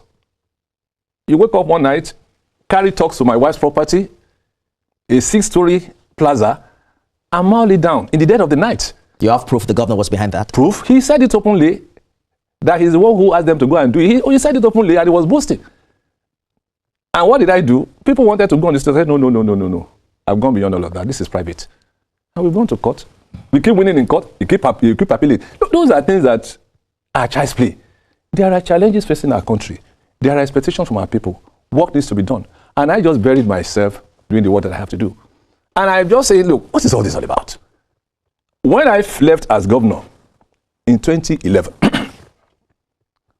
as the leader of my party at that time, I was responsible for quite a number of things as the leader of the party. But because I was the one who would decide the fate of everybody, I said I was not going to go for the Senate. You see, you cannot, because you have been asked, you are the leader of the party, and you are now trying to control a process where you are an interested party. In civilized environments, even without being told, if somebody wants to discuss, let's say the board meeting, and you want to discuss even things that affect the chairman of the board, nobody needs to tell the chairman to say, now that you want to discuss my matter, let me excuse. You were governor for 2 terms, and then you were away for about 12 years. For fairness, let me put the governor's position to you. He says he supported your return to elective office and helped you become senator. But you seem to have a different account, suggesting that you were the one who was instrumental in his narrow governorship victory in 2019. How should Ogun people understand this relationship today? Look, it's about facts and figures. I'm not given to coming to the public to boast about what I've done. And some of those things I don't get to talk about them. But if somebody in that position decides to deliberately say things that are not true, we have no choice but to say it as it is. He didn't make you senator? Just a minute. So let's look back. In all elections that has affected me and Dakwa, I have defeated him. Our first encounter was in 2003 senatorial primaries. This was the result. 5 of us contested. I defeated him, hands down. In 2015, Governor Dakwa bidded to go to the Senate in this same senatorial district. He was defeated by Buruji Kashamo. In 2019, and I have all the figures here, my governor wanted to run in 2019. Prior to that election, he was close to the outgoing governor, Ibikola Musi. But I didn't have a good relationship with Ibikola Musi, by the way, at that time. But Ibikola Musi said, look, I'm warning you people. I know that Kwabiodu more than all of you. He is not a fit and proper person to be governor. He told you that? Not just me, he told everybody. He told me and everybody. And I said, look, I'm not obliged to listen to you. Well, you are in the saddle. Why you better? Because I was going to say, just a minute. Let me just just a minute. Yes. Just a minute. And We then dutifully decided, notwithstanding Ibu Klamosu's position, to support Akwa Abiodun. Yeah, exactly the point I was making. Because just a minute lọ́dọ̀ tèmi náà ẹ jẹ́ n sáré fẹnu sí ọ̀rọ̀ yìí mo rò pé ń bá mi ń fòye gbé ẹ̀yin mọ̀mọ́ ẹ̀yin bàbá mi ṣé ẹ rí i pé ọ̀nà tán fi ń da ojú ìjọba délẹ̀ rèé ṣé mo pé wọ́n ṣe ń ṣe lórí àwọn ọba náà rè tán fọba jẹ tán bá fẹ́ fọba jẹ ẹ wo mistake tí bàbá ti wò ó ṣe lórí ọba Àwò tán wá ń jáde tán ṣe wá ń sọ fún wa wípé mistake làwọn ṣe ń gbà yẹn àwọn àti Arẹ́gbẹ́ ẹ tún wọlé yìí náà wọ́n náà kìlọ̀ fún ọ náà gbà náà pẹ́ńtẹ́ fẹ́ fi ṣe olórí Èkó tọ́ sí i it's not a round peg in the round hole ṣùgbọ́n àwọn ará bíi èmi ò mọ tí wọ́n ṣe wọ́n wá ti wá fa àwọn aráàlú sẹ́yìn wọ́n á ti fa development sẹ́yìn ẹsẹ̀ wà ń jáde ẹ̀ ń tẹ́wọ́ pẹ́ẹ́pẹ́ẹ́pẹ́ aláwọn èèyàn tó ń bó ọ̀nkú Gbénga ni wọ́n ní kò yẹ kán mọ̀ jáde wọ́n ní wọ́n ń ṣe bí ọmọdé mu ni nígbà tí ẹni tibí ti ń sọ̀rọ̀ láti jọ yìí ṣé kò wà ní dákan náà kan fún lésì ẹja gbèsè mi ọ̀rọ̀ pọ̀ ńlẹ̀ wà ń bọ̀ lórí rìfàìnẹ́rì torí wọ́n ní Ògùn state gan ló yẹ kán gbé rìfàìnẹ́rì wa padà dàpọ̀ náà tún dárúkọ sí ẹ lọ wò ẹ. So it means that all you need to do is to just wangle your way, become an incumbent, and then once you become an incumbent, there's nothing else that can happen. Let's go to 2023 because that is where the cross of the matter came. I joined the party, and it was the president who pleaded with me that was not looking good. Go and support him. And that's how we all went, carried all my machinery, and supported him to win in 2019. Then 2023, I tried to go to the Senate, and he vehemently opposed it. Publicly, in fact, he said over his dead body. But I stood my ground, and finally, I got the ticket. The narration that I'm very happy about is that, he was the one who made sure I got the ticket. That is not true. Part of the case is that there was nothing he did not do to stop me. If you helped him so much, from the top of my head, I'm thinking, let me finish. Why has he repaid good with evil according to your position? You have to ask him what the problem is. You know how long you've been pushing me to come here and say I'm not going to talk. But after some time, everybody say, go and say a few things. Look, 2023, sitting governor, 4 years in the saddle, and he lost the election in this same senatorial district. Out of 9 local government, he marginally won 2. Lost in all the wards in Iperu, his hometown. Lost his ward, lost his local government, lost his senatorial district. Was he not an incumbent? He had all the powers as an incumbent, everything was there. And then the story is that it's OGD who made him lose. I didn't know that I'd become so powerful. And if I was so powerful to make him lose election, even in Iperu where he comes from, maybe he should have been worshipping me before now. So the point I'm trying to make is this. First thing first, this bad story about somebody helping somebody. Yes, it is true that towards the end of that primaries, there were 9 local governments. We have finished 5, and results are here. And I was informed that he got security reports that this is going to be a disgrace. If you allow this man to go on and win, then he called me. While the primaries was close to an end, he called me. And he said, OGD, Your Excellency, I'm so excited to hear from you. Say, there's something I want to do. Fantastic. What do you want to do? Hey, let me give you a hair. Has Awujale called you? I said, no. Let me give you a hair. I've told Awujale, you should please intervene and let this election go your way. Thank you, Your Excellency. And I quickly told the people, don't stop the election you are doing. What do you want me to do? I thanked him. But the person who said he supported me, after I took the primaries, I went through 103 wards, 13 local government rallies. He did not attend one. And not only that, he was insisting that nobody should come. In fact, anybody who attended my rallies or is in trouble. It's a final matter. So this business of supporting, it's not logical. I hear you, Otuba. It's important to note here that Governor Abiodun has a right of reply because the conversation. You know what I want. You know what I want to tell you. Yes. Listen, me. We'd like to hear from him as well. Now, what I want to do is now a public challenge. Let's stop all this business of Chinese whispers. I would like to sit with him in public, and I will come with facts and figures and let him sit down. Let's face it. Let's talk. It's time. So some of these things that you are hearing, all these lies, no. Let him come. I'm throwing a public challenge that I want him, my governor, to let's sit down. He's a good talker. Let's now sit down. Let's ask ourselves questions. Let's provide facts and figures. And I hope this one will happen because you started it.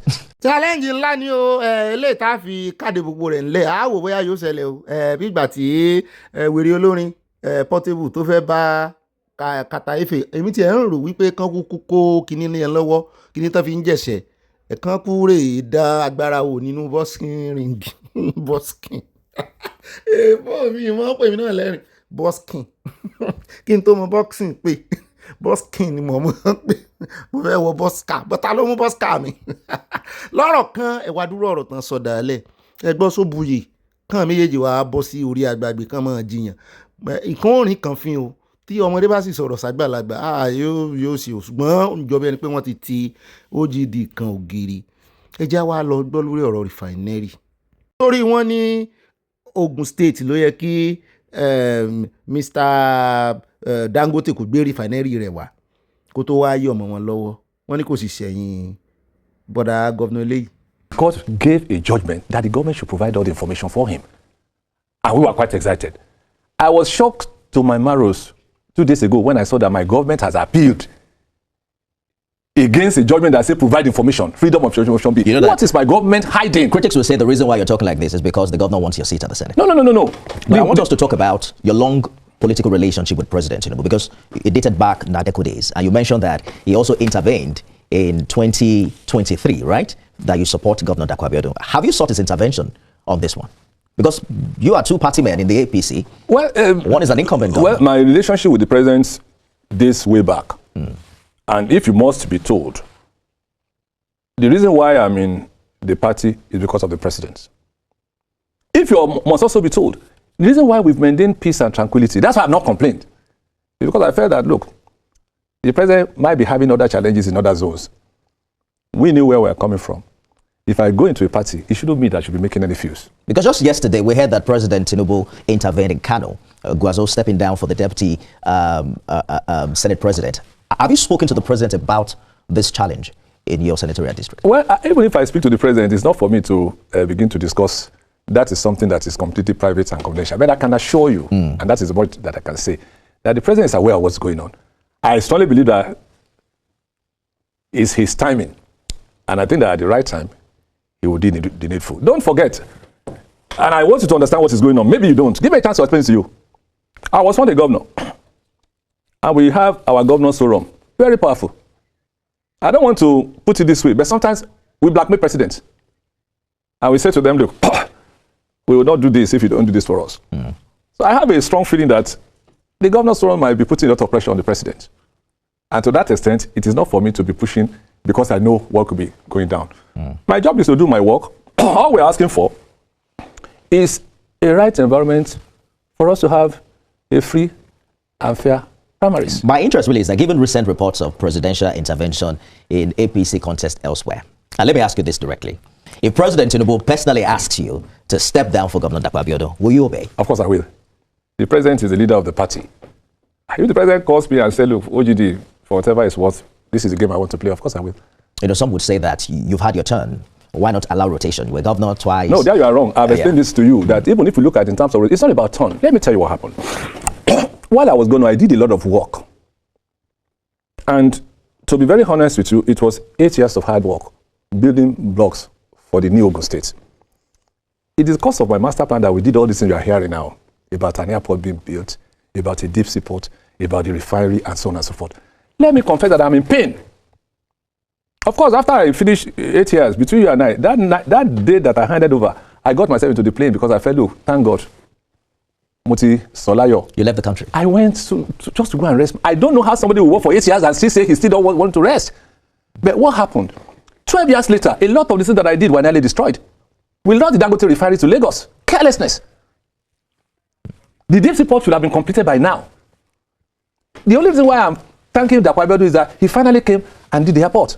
All of those things were things that we have put in place. Because I'm going to what happened. And this is part of why I'm not happy with Dapo Abiodun.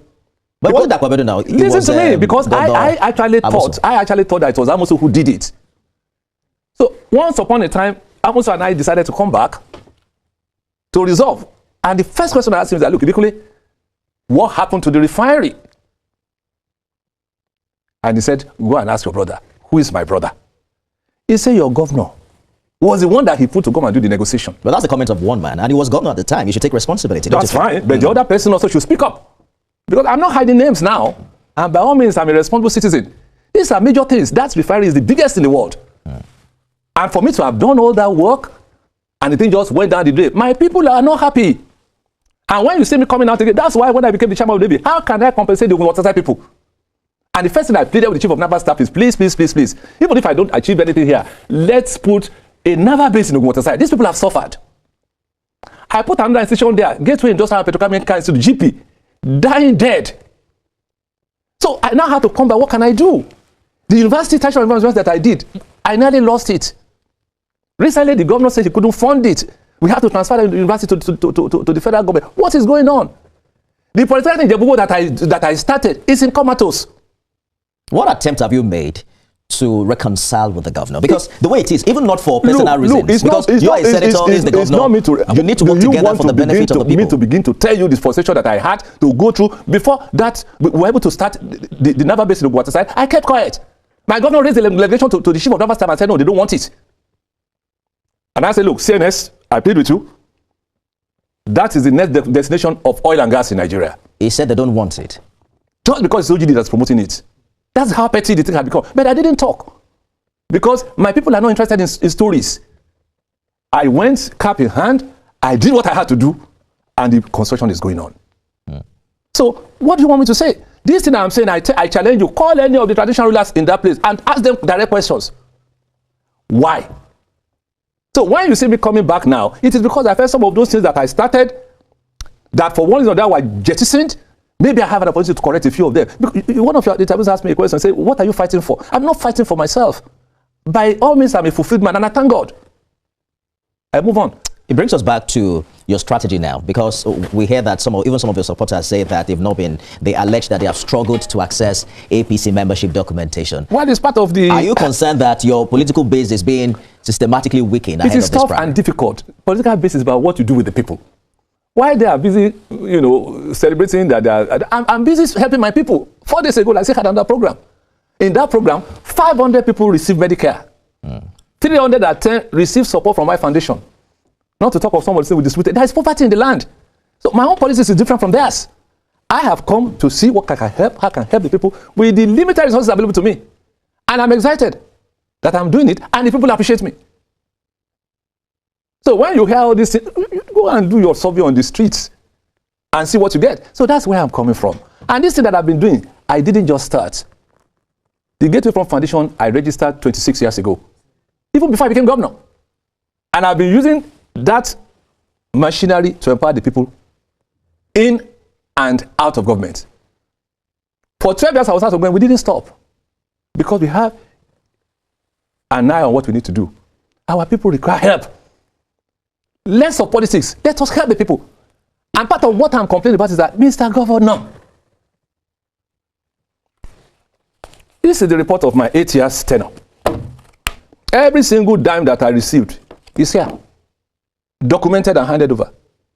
And now I'm saying that in all of my 8 years, the totality of income that I have is about 330 billion. Everything is there, both IGR, both federal, everything is there. And with that money, we did stay there, we did schools, we did... Maybe you don't know, we established 6 tertiary institutions, 6 from the scratch. Opened other campuses, 500 new secondary schools, plenty of primary school, Medicare, sports, everything within that framework. Now, I am worried that today, my state says they have a budget of 1.6 trillion. Anybody can claim credit for that, but we know it is the seed that we germinated, because it doesn't happen overnight. 1.6 trillion in 1 year. The money that I spent in 8 years is here. And but you need to listen to me. You need to say that with the context of the economy of the day. You begin to talk about the rate of exchange. Yes, somebody has answered. Billion 25 years ago. Now, whatever you want to tell me, what is available for the state in 3 months now is what is available for me in 8 years. So you're now going to come to the normal thing. It is a rate of exchange, Are you saying what has happened to salaries? Has salaries multiplied by 100? Come on. Are you saying governance in Ogun does not justify the revenue? I think that there is too much opaqueness. And I think that we need to begin to ask questions. Whether Dapo wants to go to Senate or not, at the end of his tenure, he has to answer questions. This is my own report. At the end of my tenure, I produce this for public scrutiny. So whether he's going to say it's a different story. They said, look, towards the end of your tenure, what happened to our resources? What's your relationship with Senator Amosu now? I've never had any major issue with Amosu. I told him he attended my 70th. I said, look, Ibikunle, you are just in a hurry. No, you had an issue before. Listen to me. There was an issue between both of you before. Listen to me. I told Ibikunle, yes, you were only in a hurry. Before I was sworn in 2003, Ibukule had started this campaign to become governor. Do you want me to repeat myself? In 2003, after I won the election, Ibukule had started campaign to become governor before my swearing in. We had to manage it. He was ambitious. And I said, well, Ibukule, God has helped you. You fought and got it. There is no personal issue between me and Ibukule. No monetary issue. No girlfriend issue. It's just about principle. And once he now found out that the person that he thought was something, okay, so you have now seen. For the sake of our people, can we make up? I'm the one who lost. But that is not important because it's not personal. So this one too with Dapabedu, he has to do right. And listen to me. There are no many voices left in Ogun State that can talk. So if I have superintended that state for eight years, I'm sitting at the Senate and see things are wrong, and I also join the quiet revolution, then we are doing disservice to our people.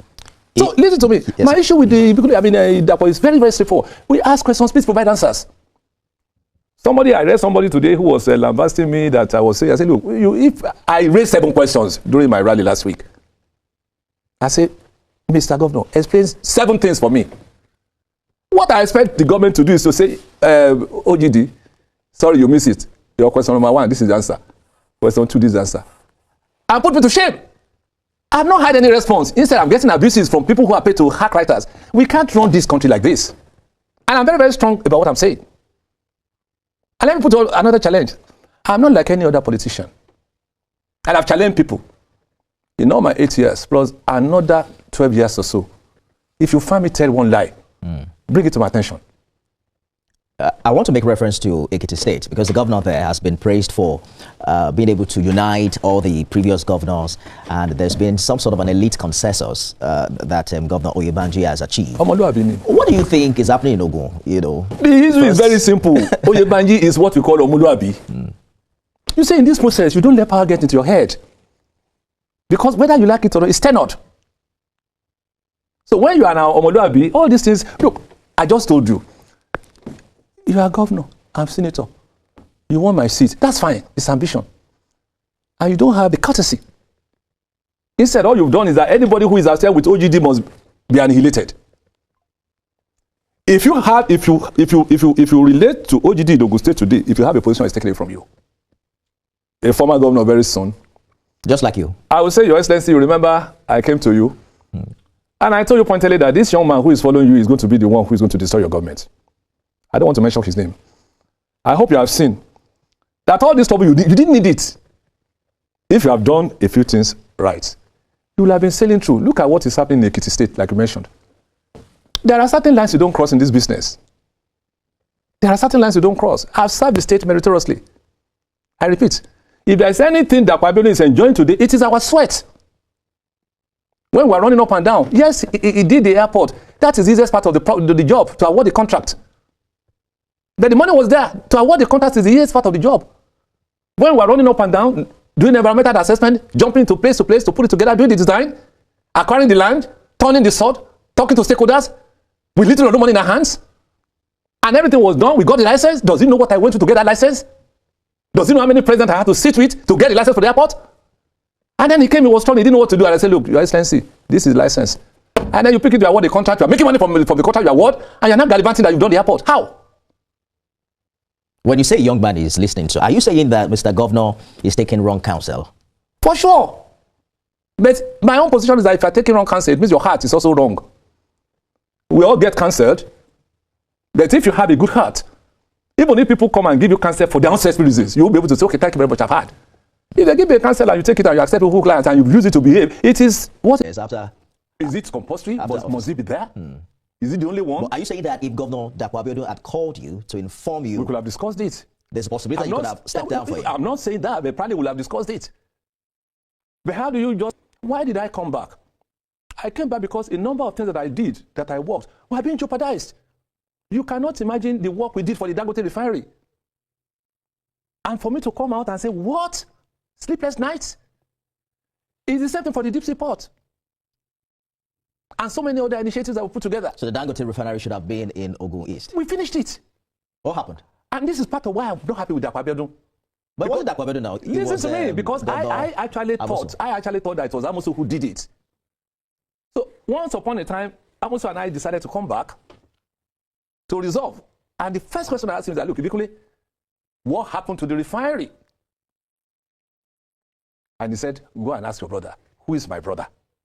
He said, your governor was the one that he put to come and do the negotiation. But that's the comment of one man. Ó náà lẹ ti gbọ́ yẹn káàbọ̀ padà náà ẹgbẹ́ APC náà níwájú ọbẹ̀ pé lẹ́nu ọjọ́ mẹ́ta yìí ọ̀rọ̀ ń yí roborobo ó ń merry-go-round ó ń parambulate lórí gómìnà ilé yìí wọ́n ṣe pariwo lẹ́yìn lórí ọ̀rọ̀ ti Uzodinma APC Governor Forum ẹ̀tún wo ibi tí ọ̀rọ̀ tún já sí lọ́dọ̀ wọn ní ìsìn ṣùgbọ́n mo ṣe ń wọ́n kú Gbénga ẹ̀ ó ń jọba ẹni pé wọ́n fẹ́ concede fún wọn àjùwọ́lẹ̀ fún kókó lọ ṣe sẹ́nitọ̀ ọ̀gbọ̀dà Gbénga lẹ́yìn náà rí àyìn náà ti ṣe jẹ́ ìṣẹ́ ẹlẹ́ẹ̀kejì lẹ́ ń ṣe lọ lẹ́yìn ìgbà tẹ́ ti ṣe gómìnà ẹlẹ́ẹ̀mejì ẹ ti ẹ̀ fàwọn èèyàn míì náà bẹ́ẹ̀ gbogbo ẹ̀yin nìkan náà ni gbogbo yẹn mọ̀ rotate ẹ̀ ni ẹ wá ń rándà bá òtún ẹ̀ ń rámbàdá òtún ẹ̀ láàrin